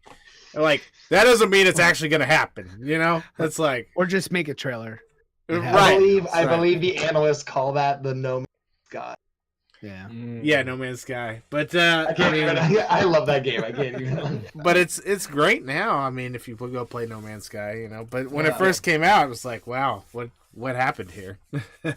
Well, and with Mavericks, I haven't given up hope. I a lot of people refunded. I did not refund my game under an NDA, so that's why I really can't go into a lot of. That's why I haven't streamed it when I played it. But I'm still looking forward to it. I like the premise, I like the concept. If they can pull it off, I think it's gonna be a hell of a game. There's also some Uh, persistence to that game. There's like going to be a out of world or like out of the arena like market and stuff. I don't know what social all it's gonna element, be. yeah. And you basically have some sort of rep, and yeah. if like you can reach a certain statue and you actually be inside of the whole social realm, and there's a big TV, so while you're actually playing you can see tidbits. Like it's similar to like Running Man. There's a giant TV in the center where you can kind of see the action on the battlefield too. So Yeah. there's a lot of cool things that they want to do. I hope they pull it off. Yeah. Cool. And then you have another one as well. All right, here we go. Oh. So look, it's not Fallout 76. I was torn and between putting Fallout 76 in there or Black Ops. And the reason I did not put Fallout 76 in there was because I didn't think it was fair. Coming in, a guy who's never played Fallout but was a huge Rust fan. So that's why I ended up going with Black Ops. We'll talk more about Fallout in a bit. But with Blackout, the one thing I was worried about, and it sounds crazy, but it was going to be a Call of Duty game, and it was a Call of Duty game. I was hoping that it was going to be feel less like that deathmatch with longer lobbies, but there were just a lot of elements to that game that I didn't like, and I felt took a lot of the strategy out of what a battle royale should be. I wasn't a fan of the spam medding or the armor, and I'm still not. And I feel like I gave that game a really solid go. I think I played for about 3 weeks straight, and there were times that I was having fun with it. And the more I think about it, the majority of the time I was having fun with it was mostly because I was playing with fun guys. People, and yeah. And it was memes. And like even kind of watching what's going on now, it felt like I was playing maybe even more of something cartoony than Fortnite. And I just never felt like there was anything at risk. I play all of my games with a heart rate monitor, and you can kind of see where I'm at during different periods of a match, right? When I'm at a top 10, I think my heart rate's hit 149 is Yeah. the highest that it's ever hit while playing. Where in this game, I think the highest I ever hit was, I think somebody had to come up with a defibrillator and boost me back up. Bored out of my mind. Oh man. But I mean, I'll probably revisit it back in the day or back in a couple months, maybe once they put some more updates out. The new update, they really didn't change anything that I don't like. It doesn't necessarily mean it's a bad game, but from my perspective, in my taste, it just wasn't what I was hoping for. So I guess for me, it's, well, what does Battlefield 5 have? And I guess we're just waiting on that. Right. Cool. Hey, it's one of those things where you at least you tried it. You gave it a fair shot. Yeah, and I It feel like wasn't for you. I did. Yeah. Cool. $60 fair shot. Speaking of $60 disappointments, Uh-oh. Are we about to segue into this one? Let's see how this goes. Go ahead, James. Let it go for it. so I really, really, really wanted to like We Happy Few. I thought the style looked fantastic. I thought the world that and here's the thing is I feel like they did a lot of things right, and there's a lot to like there. I only played the first character story. I saw the other two. I watched the rest of the game. The issue that I had was that the actual gameplay itself was for me. This is probably different because I feel like the type of experience that you can get could be. It's almost like an RNG system where like you could have a better experience, I guess, but it was broken for me. The core gameplay loop of like going to an area and sneaking, like the stealth never worked for me. All I had to do was there was guys literally that could see me, and there's a whole town at one point following me, and I just sat on a bench, and they were stuck just like trying to get at me, and it didn't happen. So like I never had like a sense of like what I was doing was actually working. You know, there was a lot of other glitches that happened, people floating around the map. I think we fell through the map at one point. Oh man, there was just a lot. It felt unfinished. But like, and I wanted to finish it. And I think the story was actually really interesting. Like I said, I really like the style. It just was not something that I was able to complete. I definitely want to go back to this. And I don't know, I haven't gone back to it recently, and I don't know how much of the stuff they have fixed and changed. I know the other big thing was the third character that you play has a very micromanaged type of gameplay that, attached to diabetes. They have to take an insulin and it was a little tedious. So I think that might be something that they did listen to a lot of stuff, I think, from early access and change things. So it's possible that they could change some things in the future, but I don't know. I gotcha. Now who else played We Happy Few? All right, let's hear it, Scholarly. You know what? I honestly don't know if I can argue much on your points because I didn't have like. So what did you play on? I played on PC. Yeah, so like I played on Xbox, and I've been playing since like I bought the game the day it dropped on Game Preview on Xbox. And so admittedly I spent only like $30 Canadian, which is like 20 something of your American dollar dues.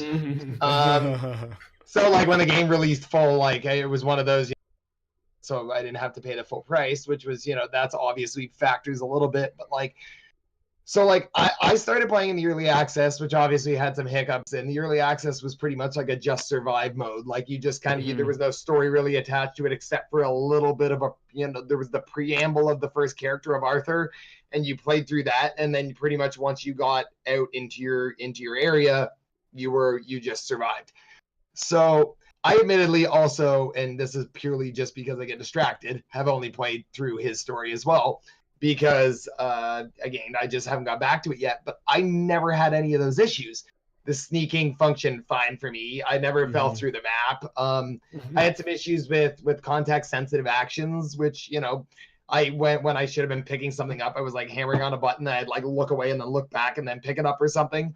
So like I guess that definitely, if I'd had that experience, I would be having a wholly different opinion of We Happy Few. Sure. Because I was able to get sucked into the immersion because my sneaking, my joy level, the actions I took, everything felt like it had that weight. Whereas because of your glitches, you didn't have that weight. And then that's what We Happy Few thrives on. Like I was genuinely terrified through some of the game because of that overwhelming pressure that I felt. So I think, because of that, I can't really argue.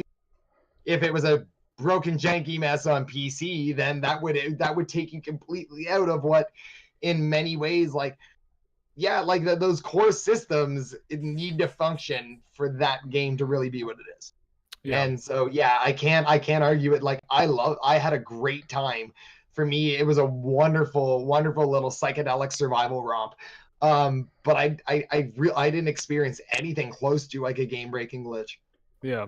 So yeah, maybe it might be a PC versus console thing. I don't know if anyone else played on Xbox that had a or PS4 or whatever. Maybe it might have very well just been the ports were different.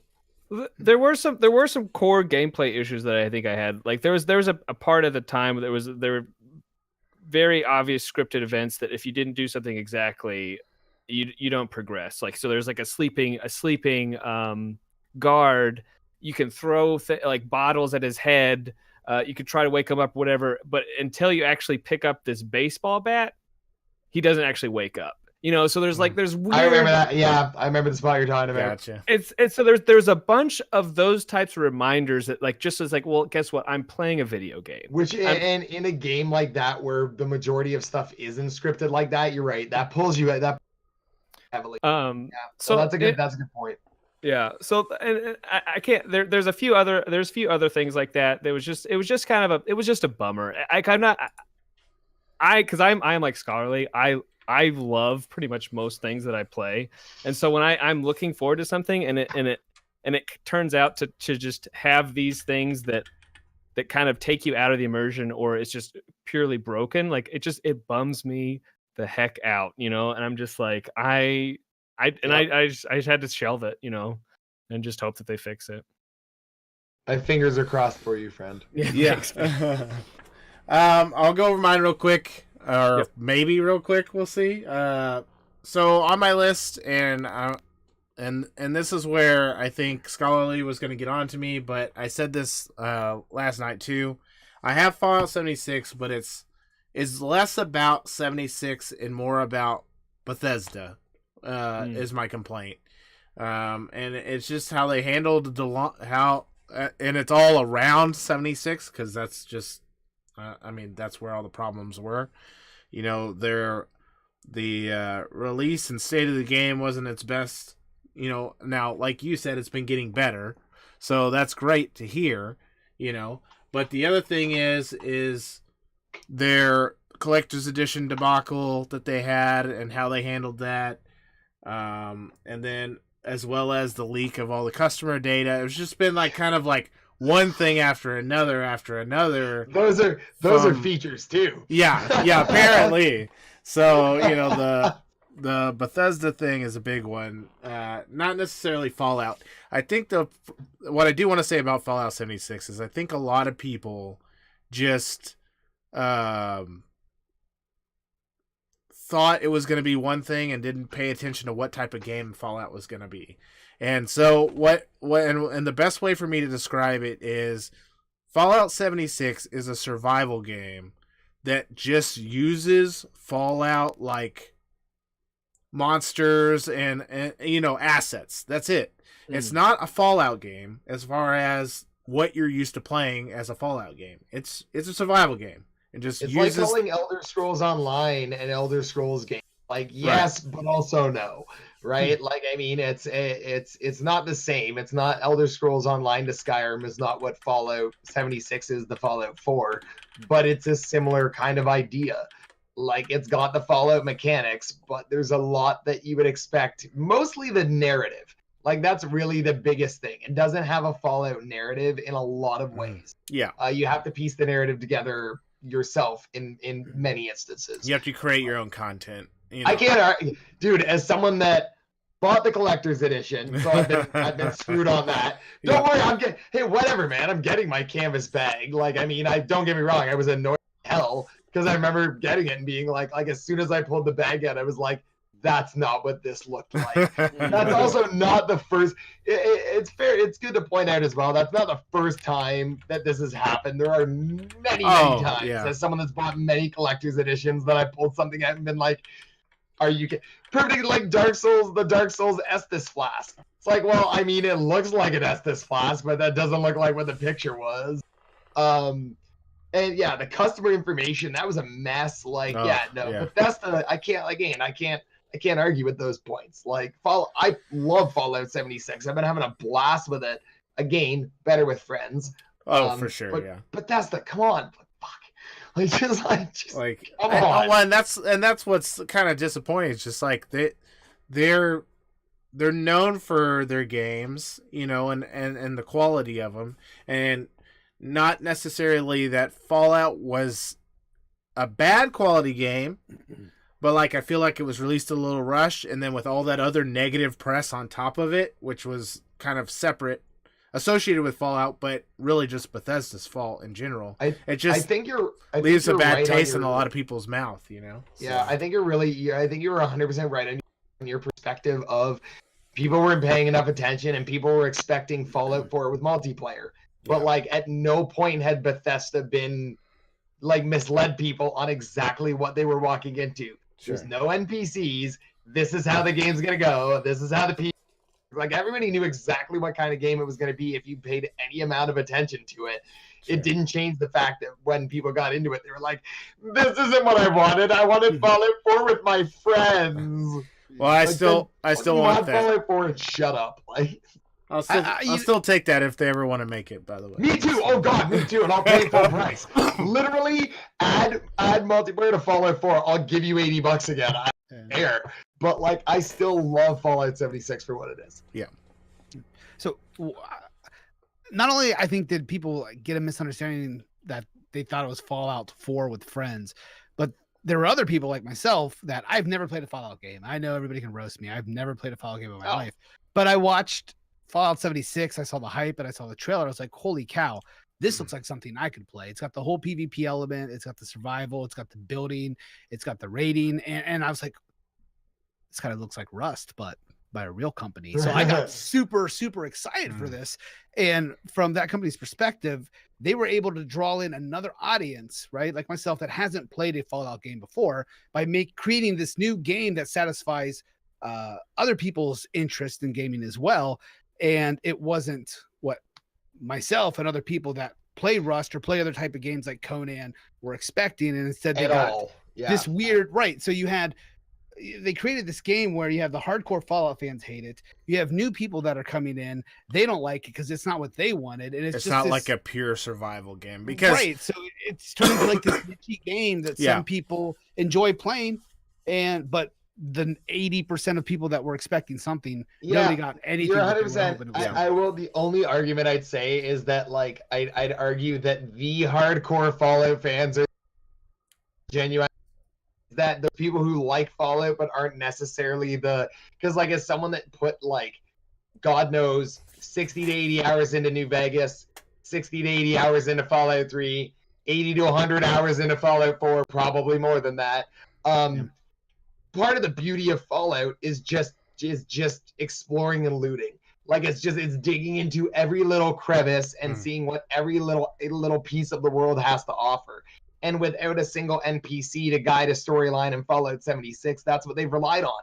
And so there is so much more hidden within the just digging through Fallout 76 than there is in any other Fallout game. Like there's a reason, and I hate to use this as a point. Shoot, I forget where I had it around. The Fallout guide is like 600 pages thick.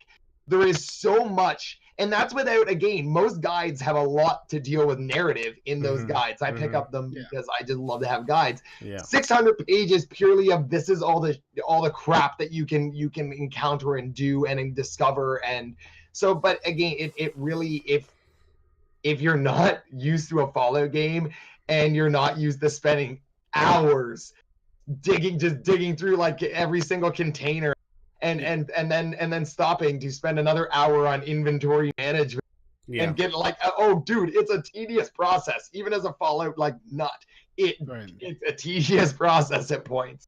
Yeah. But so I get it. I can't argue with that. Yeah, and that makes sense. And I guess the only other thing that kind of drove me nuts about that game, and this is kind of going back to the Rust. One of the things I love about Rust is the social element to it. You move, you wipe happens, you move in, you build a base, you have neighbors, and then there's become interaction. And for 2 weeks, like you're living in this other alternate world. Like I wake up, get the kids to school, I come down, and I'm like, is my base still here? Right? I'm sleeping in front of my computer to make sure I don't get raided, or hear my neighbors yelling at me because they're getting raided. Like it literally becomes like a second world.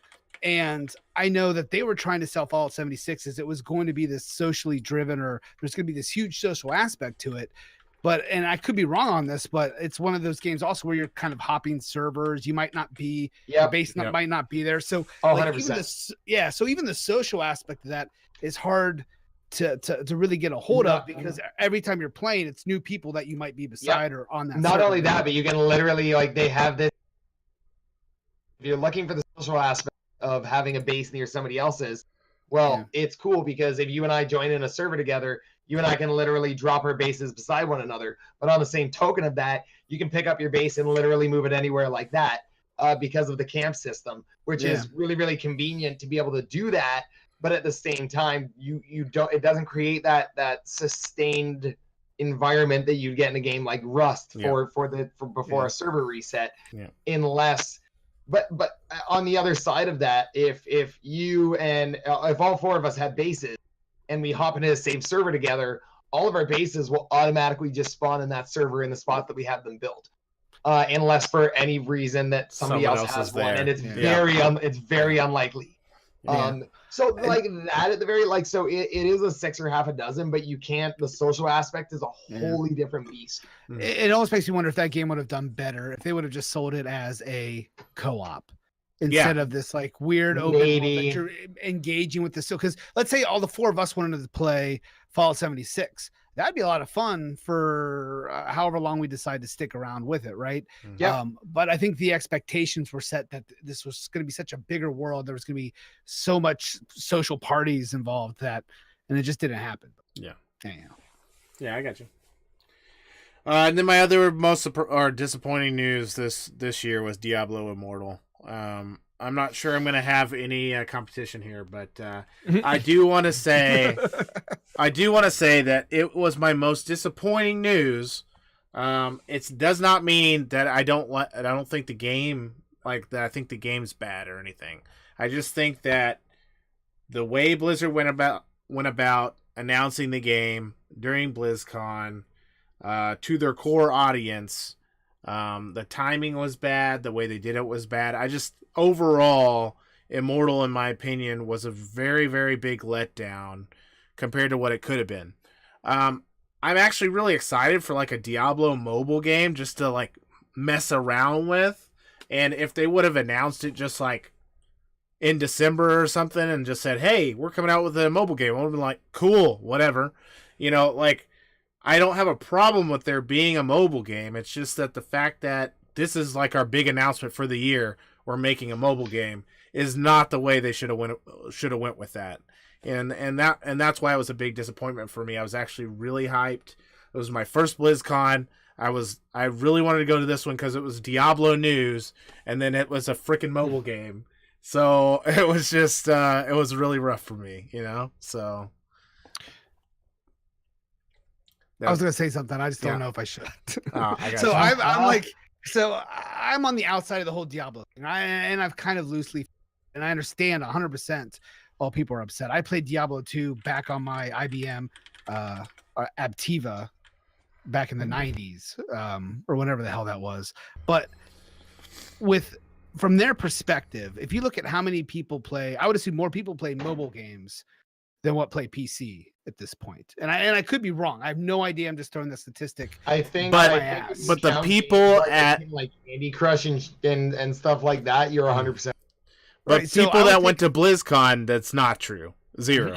Okay, fair enough, 0% but truth I there. mean, like, and I'm gonna pull the Fortnite thing out again. My daughter, not a gamer at all. She sits in math class and plays Fortnite with her friends, right?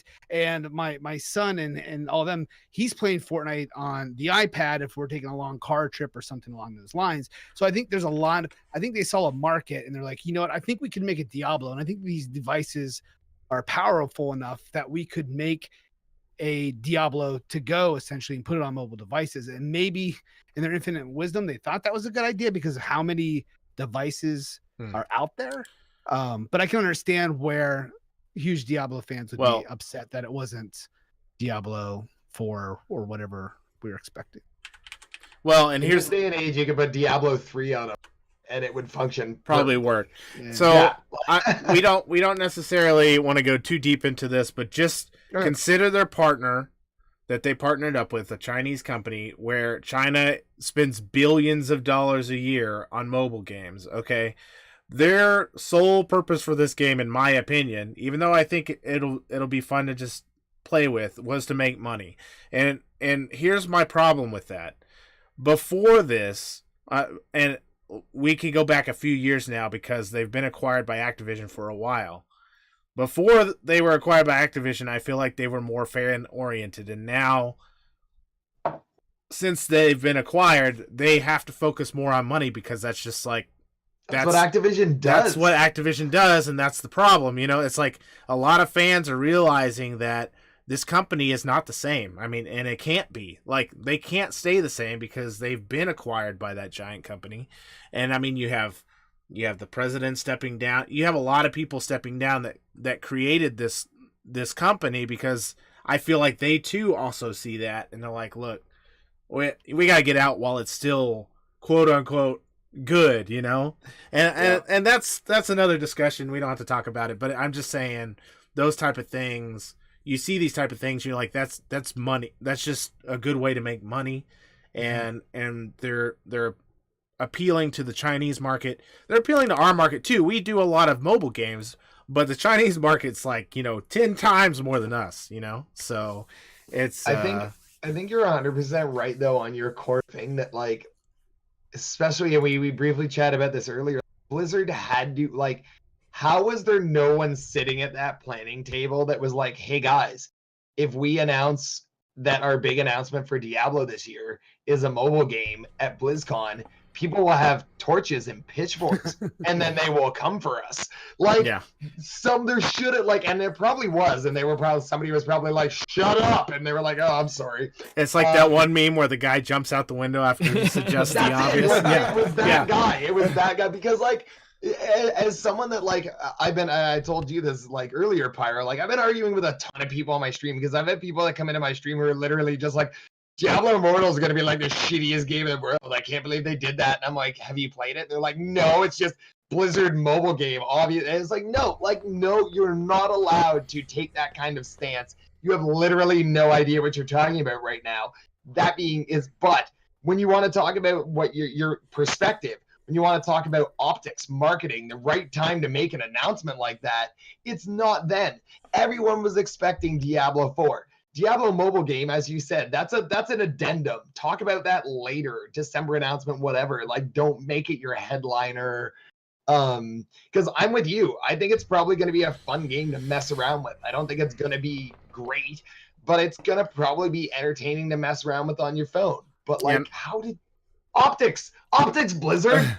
Well, I played it, but it was a 15-minute demo, so you can't get a ton out of that, Who'd you play? Who'd you use? So I played the monk because everybody was playing barbarian and saying that it was pretty decent. So I was like, I played the monk, and my buddy who went with me, he played a wizard, so we can kind of get an idea of the other two classes. But whatever, man. It's like, we even said it would be better if you announced the mobile game, and everybody was like, "Oh, this sucks," and then you just did the freaking Elder Scrolls 6 thing and was like, "Diablo 4," at the end, and everybody would have been fine. You'd have, and so, like, I don't know. It was just that was a bad move in general. So, anyways, that's all. That's the disappointing news. Yep. I guess we're gonna get into hype news real quick for 2019. Kovic, if you have to go to the bathroom, just go. Oh, I'm good. He keeps drinking Mountain Dew. Pay no mind to the chat over there, my friends. Anyway, so let's move on to our hype games for next year. You got some interesting ones, Scholarly. I like that you brought some of these up. I had one on my list as well, so go ahead and start with whichever one. I don't know. Are you going to go in order? Yeah, like, no, not necessarily. And I think I'm going to the one that you have mostly for you. I'll quickly just note it. Like, I honestly, like, I'm excited for everything. I'm excited for 2019, and then in 2019, I'm going to get super stoked on 2020, specifically approximately March and April and October and November. Like, that's when all the hype happens. There's so much gold coming, and they keep throwing it at us, and it's like every time we have Game Awards and E3 and Gamescom and PAX and everything. They're just like, oh, by the way, what is up? Like there's never been a better time to be alive as a gamer, in my opinion, and it just keeps getting better. So I had a really, really hard time. I kind of pulled these ones off the seat of my pants of ones that I was like, oh, hey, I've been looking forward to these. Anthem, because honestly, screw all of the BioWare haters. I'm so sad that we're never going to see what happens with Mass Effect Andromeda. You have no idea how much that hurts me deep inside my soul, because Mass Effect Andromeda suffered from another case of YouTuber syndrome. There was nothing wrong with that game when it launched, but people had access to pre-release footage, and for the most part used that to like spam troll the internet. Like the majority of people never saw any of the things that were in all of those meme videos and everything that went around the internet. And so like I'm so upset that we're never gonna get to see that. And BioWare is known for creating a phenomenal world. Sure. So I wasn't able to get into the Anthem alpha yet. I'm hoping I will be able to test it. It is under an NDA, so even if I do, I won't be able to say much. Yeah. But Did you but play it, people Pyro? are already talking about it, and it apparently it's awesome. I didn't get to play it. The one thing I will say is Anthem was on my list. I also listed 3 games that I was pretty hype about. Anthem was the 3rd on my list, and I would say that between E3 and now, Anthem probably would have been top of my list, and now it's 3rd. I still think I'm gonna like it. I still think it looks like a really good game, but the videos that have come out since like the E3 trailer, kind of made me less hype about it and not more hype. And I think that's okay. Like, if they're gonna set my expectations correctly, by the time it comes out, then great. Yeah. And instead of overhyping me on the game and being like, oh no, and then this, it's like, sure, but yeah, I'm a little less hyped about it than I was when it came out for E3.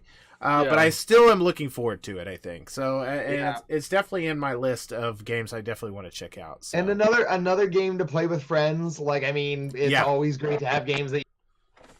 So yeah, You died again, I think, man. Oh yeah. Are you still there? Me? I'm here. You're good. Okay, you're good. All right, continue. Oh, I thought somebody else was saying something. Yeah, James. Well, I said I played the alpha, and I think it'll depend on friends and how they handle some of the.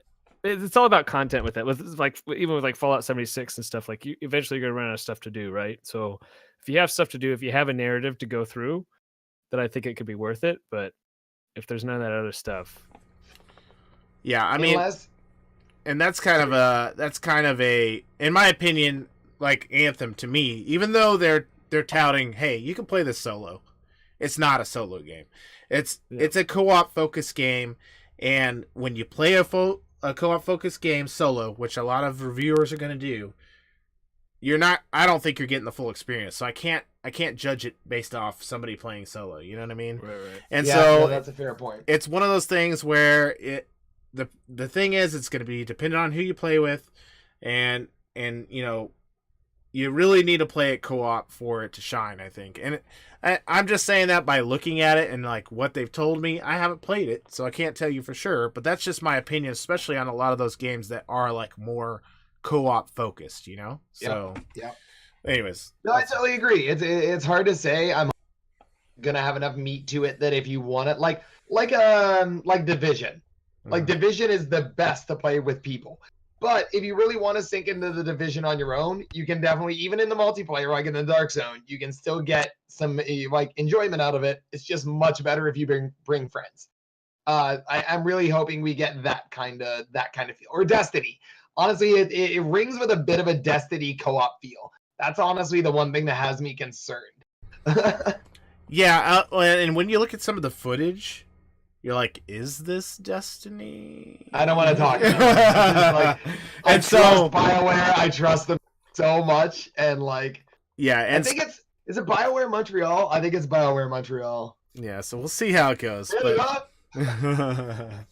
So okay, cool. Well, that's Anthem. You had 2 others. What else did you Yeah, have? so I'll just be super quick. Devil May Cry 5. I'm jonesing for an amazing action adventure game. I mean, I personally loved DMC. I thought it was a really neat take on the series.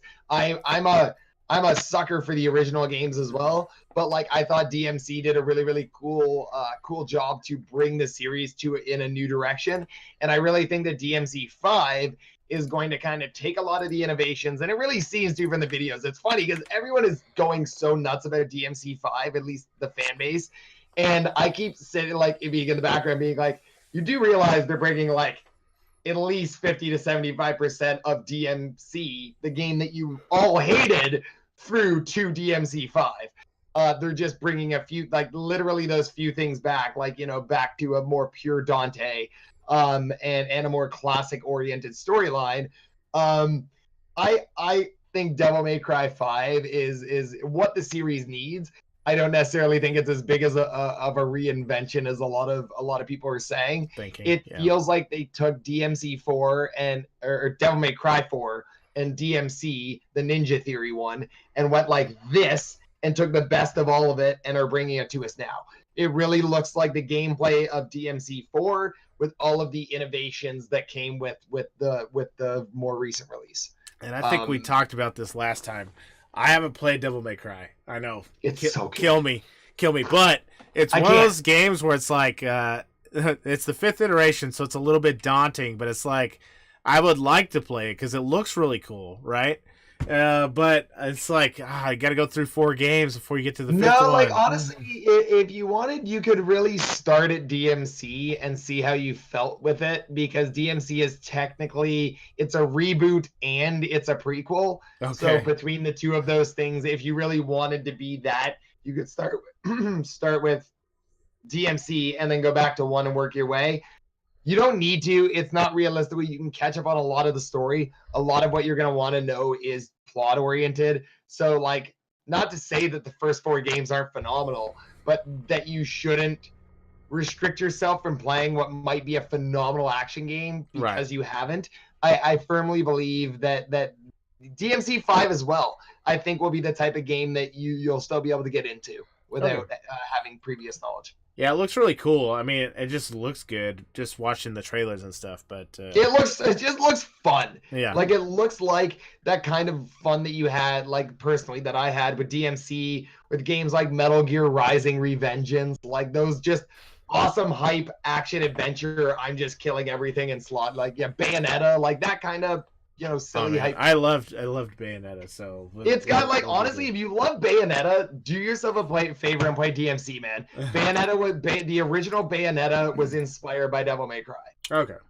Yeah.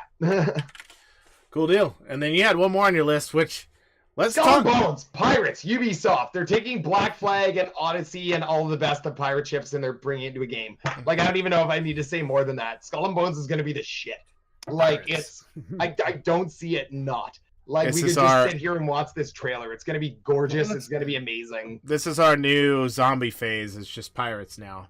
It is. I will say that, like, you know, I'm a pretty big sucker for Sea of Thieves. It's one of those games that has opinion on it. Either doesn't have enough in it and it's an empty shell of a game, or it's the best game ever, but only if you're playing with friends.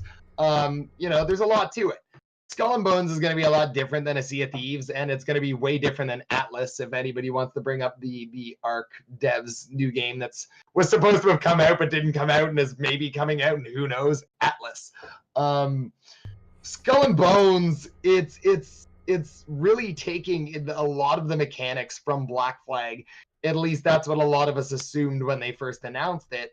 And it's fleshing them out to a full game that is not an Assassin's Creed game, but is going to build on at least some of those core ship mechanics. Yeah. Unfortunately, I don't really know that much about it, other than, you know, the few trailers I've seen. And frankly, I don't even know if I've seen this one that we're watching right now, because I'm the type of person where when I know, unless I'm covering it for my website, when I know I'm going to be wholly into it, like I knew as soon as I saw this game, it hits all of my chords. I pretty much didn't need to see a single other thing about it. I wanted to just save it all. I wanted to just let the game blow me away when it comes out. But I don't know. I firmly, it checks my boxes. It looks like they've taken all the benefits or all the best things from the ships, the ship systems and mechanics in Black Flag, and really brought them through to flesh them out to make it a full game. Like looking again, yeah, I haven't seen this. Looking at these different ships and stuff now, like this looks phenomenal. I can't wait. The real only question I have is how is the multiplayer function? Right. Yeah. Well, that's Right? a question for any game. That's it. That's it. And especially for a Ubi game. Yeah. Like I love Ubisoft. They're possibly my favorite dev out there. But like the multiplayer in Ubisoft games are something to be desired. Not always, but they've usually at the very least got hiccups. Yeah. So we'll see. But yeah, no, I got faith in Skull and Bones. Cool. Yeah. And by the way, what was the one that just came out? That was today, wasn't it? I think. No, it was supposed to have, but I think you're thinking of Atlas. Yeah, Atlas. Did it Yeah, get no, it got pushed? delayed. Oh, No, I of got course it delayed. did. Like, I think I'm almost, unless it ended up coming in. The last I heard, literally like 30 minutes before we jumped into this, was that they pushed it back, and everyone like in my Discord was pretty much like, "Yeah, but it's the Arc dev, so what did you expect?" Like really, like I mean, what are Wildcard Studios? I was like, Yeah. what are they called? And nothing against Arc. Arc is a wonderfully fun game to play if you can put up with it. Like it's just like Yeah. Yeah. We played many I was many with Arc Like servers. you so- are with Rust. Like I was living my life by Arc, and Yeah. then I had somewhere I had to go one weekend. Like life is more important than fictional worlds, and came back to pretty much a month You're of my dead. life Yeah. gone. Like everything, like it strips everything from you, and it was like, wow, I have never felt more defeated in a video game ever. I might have actually been clinically depressed for like a day or two. Like it was pretty bad. Like so, yeah, I'm skeptical. Well, that's good. It's a good game to keep an eye out for, the Skull and Bones one, because I think this one, like you said, focuses heavily on the ship combat. So, And it looks cool. Like I yeah. mean, it really you can see the Black Flag, right? Yeah. Like, yeah, and if for you sure. played like again Odyssey as well, it's very it really feels like Black Flag in many ways. Yeah. Sorry, it looks like how Black Flag feels. You know what I mean? Yeah, cool. Well, let's talk about Kovic's list. He's got a couple on here. Are you Yeah, gonna should start I top start? to bottom? Yeah, I can start top to bottom. All right. that's fine. And I think Jimbo's got I think one of the same ones as I got. So I'm gonna be yeah. quick on So the you first one. talk with each other. Yeah. Yeah. Yeah. So my first pick that I'm most hyped for is Last of Us 2.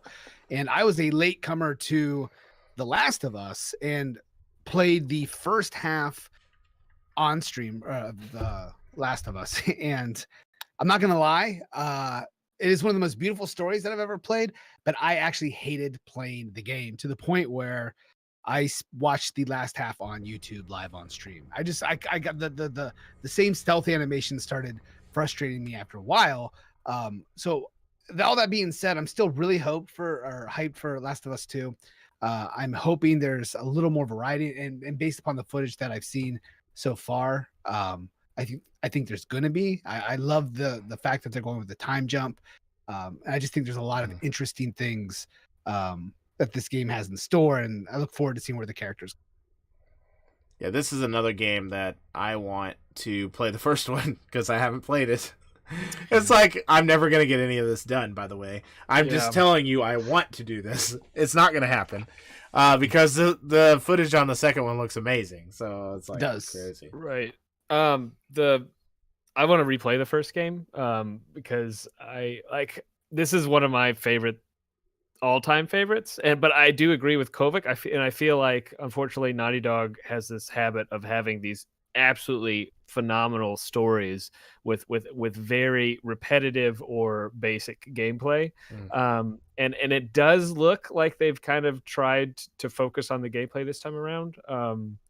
Which I'm like Uncharted kind of had the same thing, you scale so many walls, and then I don't know, but like you play it for the characters and the story that's happening. And I don't know. I am extremely hopeful for this, because I feel like we could trust Naughty Dog's on like a whole nother level, right? Like we can almost guarantee that this is going to be something special. So I can't And wait. it looks very dynamic. Just watching Mhm. the ones that I've seen, but we bring this up many times because this is how you get burned. They always put their best Of course. best Yeah. stuff up on those And trailers. I was Yeah. actually going to use this as an example because I remember speaks perfectly to your point, Jimbo, that when you saw the person playing this run, like they made the conscious decision to run into this store and hide behind the desk, right? And then after that, you saw the 3 people come in and you saw them pause and kind of take a look, a moment, and then they fan out and start looking.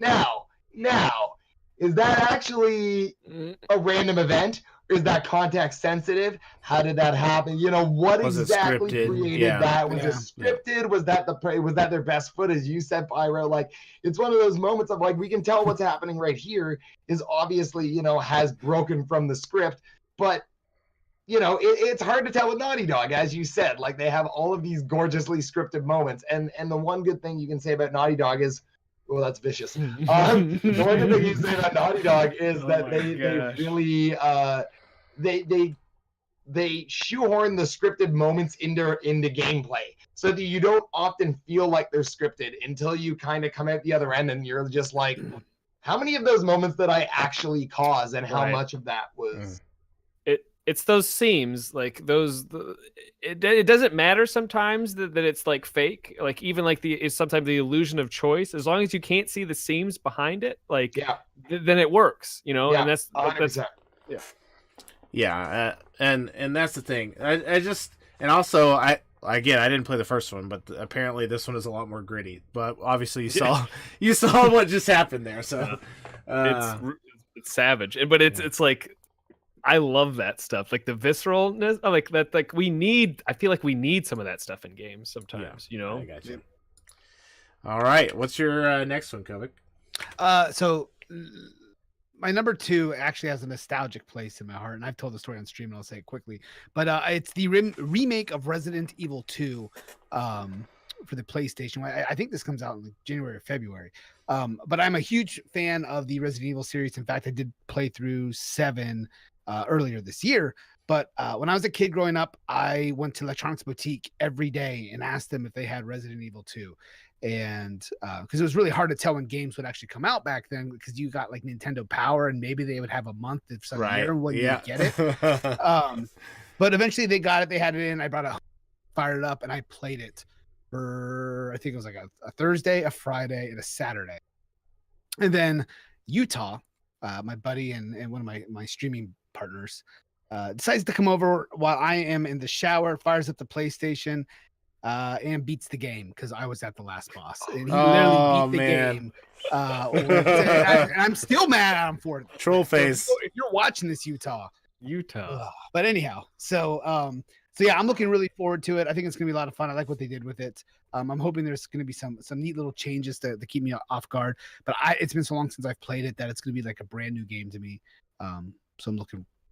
Yeah, I'm pretty excited for it. I know this is probably going to get mentioned 3 or 4 times on Friday as well, because the console guys, all those console guys that I have coming on Friday, super hyped for the remake as well. So that's a good pick for sure. So cool deal. Cool. All right, you want to talk about some crazy one here? Yeah. So the third one that I got, and this one probably be quick. So I don't know a whole lot about it, just some of the footage that I've seen, and Nobody else knows a whole lot about it. That's fine. Yeah. We're all excited though. Yeah. Days Gone, and so when I initially saw this, I don't know if it was a E3 or what it was at, but the vibe that it gave me was similar to Last of Us, kind of mixed with like a little bit of Walking Dead and a little bit of Logan, mostly based upon maybe some of the music. But it definitely has a feeling of that open world survival zombie game with a narrative to it, that'll allow you to progress. That's drawn me in, and I said many times, it takes a special game, a special single player game to really entice me if it's not something that's part of nostalgic value. But this is definitely going to be a day one release that I'll be playing. I'm looking forward to it. Cool deal. Yeah, I had almost forgotten about this game until you put it on the list. So I'm glad you at least brought it up, because that's a They good haven't one. been talking like they talked about it at E3 and then they kind of went silent. Yeah, and, like, yeah. You know, it hasn't been one of those. You know, when it came up year, like it's been one of those. Like I'm also like I'm a little skeptical, only because like it's, you know, zombies, like give us something new, but as it really looks like they're giving us a pretty awesome dynamic world. So Sure. yeah, I'm Kovic on this one.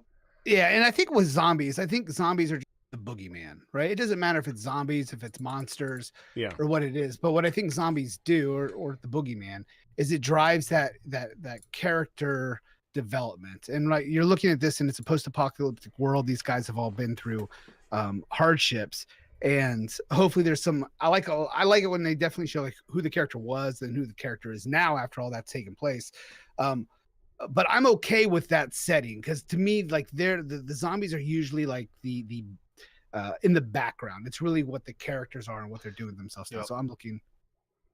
Very cool.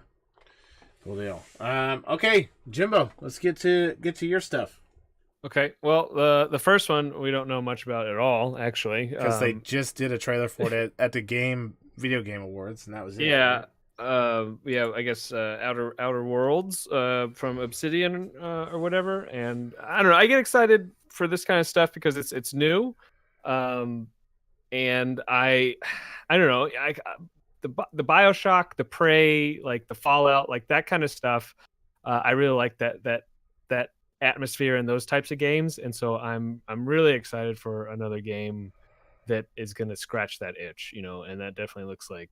Well, a lot of people are excited about the devs as well, since they're original Fallout devs. Oh, Obsidian. Yeah, and so that's one of those. You got that big name behind it that is known for making good games. So obviously that's something to look forward to as well. So it looks pretty cool. They did say the one thing that we did learn like this week was like, hey, don't. Because they were talking about it's kind of like a mix from New Vegas and a couple other games, and they're like, but don't expect open world like New Vegas in this game. It is going to be like a narrative, like more linear. But they said there's a lot of things you can kind of do on the side, but it is like a more linear play style. So and that's fine. I mean, direction, especially in single player games, I feel is a quality. Yeah, because otherwise you just spend hours upon hours in the corner of the map. I know Red Dead's one of your favorites, but I might not ever complete that game because I'll just be like in the woods doing random stuff because it's just ADD. I'm right like, there with you, man. yeah. I think I'm almost done chapter 4 finally, because and it took me so to get to chapter, like animals hunting all of Yeah. it. Like, so easy to get sidetracked, and I've actually never finished an Elder Scrolls game for that reason. Like because I just get bogged down in side quests. So I'm okay with having a little less freedom and kind of that's that's kind of what how I was trying to say. I'm not saying that's necessarily a negative. I'm just saying that's what they say to expect. It's like it's not an open world game. It's it's more like a linear storytelling type thing, which is cool. I'd be down for that. So. Looks really good. Yeah, it looks awesome. So that's a good pick. We had a couple guys talk about that yesterday too. So your next one on your list was on my list yesterday. So. Right, and actually, I wouldn't mind combining it a little bit with Doom, but Rage 2. Like I want a fun, no nonsense like shooter, and I feel like the concept behind Rage 2 just looks absolutely kind of over the top bonkers.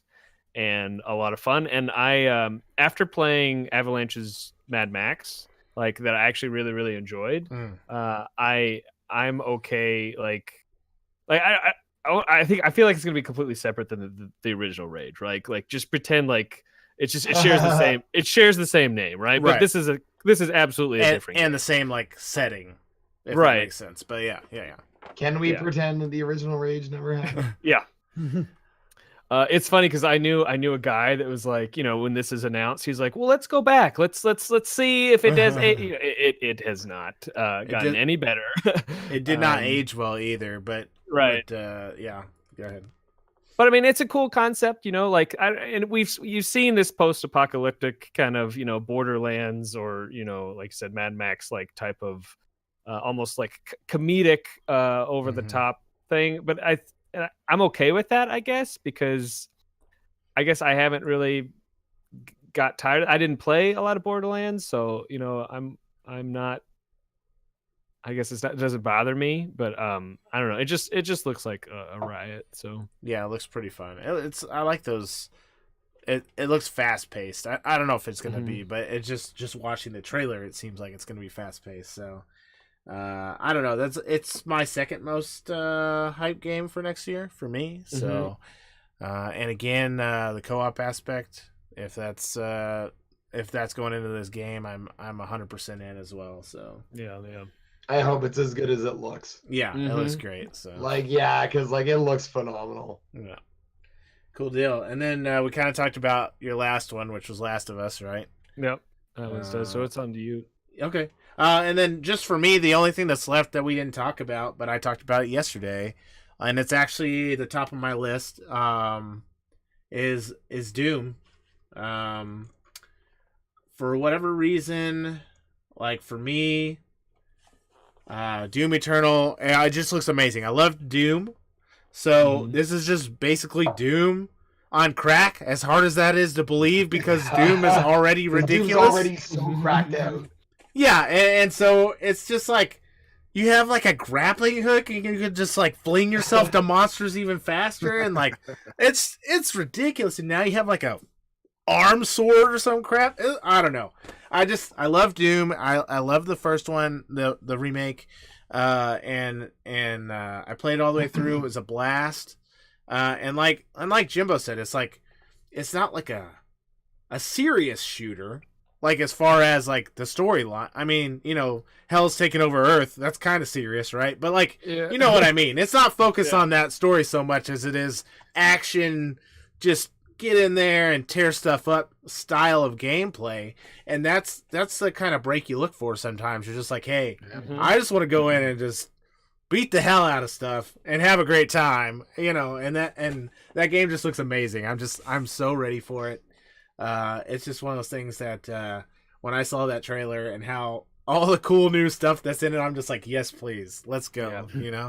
So my only problem with that is like, why and like, I'm all for proper, good naming conventions, but like Eternal Doom just seems like the better name. Like instead of Doom Eternal. Doom Eternal sounds cool, but like, why wouldn't you just call that Eternal Doom? It just sounds great. Like, why not? Funny you should say that, because there was they had Doom 1 and Doom 2. This is way back when Doom originally came out. Originals, yep. And they had like a almost like a remastered kind of thing. They actually called it Final Doom, instead of Doom Final. So because it sounds cool, Final Doom. And they've done that naming convention in the past, but I guess I remember when it was announced and it turned into a random point of contention at one point, just purely because of the like, well, like, would you prefer it was like Doom 2? Like, that's how games go. You obviously couldn't put Eternal before Doom because then it wouldn't make any sense. And then it was like, yeah, but like, people break convention all the time. Like, I mean, it's Doom, which is already a weird thing in the first place. So I agree with Pyro. Goofy fun. Yeah, I'm ready. So bring it on.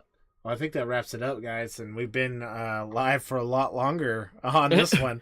2.5 hours for us. So, hey, that was great, though. I appreciate it, guys. Rip Kovic's bladder. Oh, man. I don't even think I'm going to be able to move. I think I'm just going to bite the bullet. That's like, that 2.5 hours is like at minimum 5 pee breaks, and he's minimum. So we're already he's so screwed. I honestly, that's me too. Like I know for 2.5 to 3 hours, and I take approximately 3 pee breaks throughout that. Yeah. But, like, I'm drinking whiskey tonight, not beer, and that kind of helps. Right? I got a little Diet Dew and vodka. This is my third one since I've been sick. See, yeah, I can't believe that you're not having. It's rough. Well, hey guys, so we'll get out of here. I know it's been a long time. I appreciate you guys coming on the stream. It's always fun to have you guys, and I also appreciate you guys that watched us live. And thank you so much for the donations and gifted subs and everything. Obviously, I hope to have you guys on again. I know I don't want to take up all your time, and just make this a reoccurring thing all the time. But it's one of those things. Every few months, it'd be nice to get together and we'll do it again. For something else. So Love it. I'll hit you guys up again, and I'm sure we'll have another gathering at some point. So. Thanks so much for being here, guys. I was gonna say, I don't want to. Thanks for having us, man.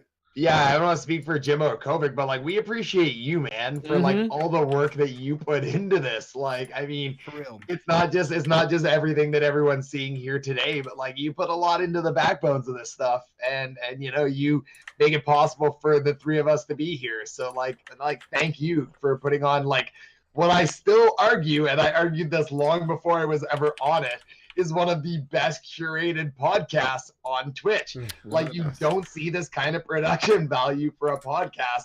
I don't even like calling it a podcast because like the production value is just so top tier for it. So like, yeah, no, man, you kill it, Pyro. So thanks, man. Yeah, thanks guys. dude. Thanks. All right, guys. Hey, y'all enjoy the rest of your night or go to bed because it's late. I got that. We'll be back on Friday for the last podcast for this year. Part 3 of the end of the year podcast, so come back if you want to. You guys, I linked these guys' social media, Twitch, everything in chat just now. Please go give them a follow. All these guys are great streamers, and they would love your support. So just go out there and give them that follow or whatever, and then you'll know when they're online and all that kind of stuff. So you guys have a good night. Thanks again, and I'll see you guys Friday. All right. Later. See you guys later.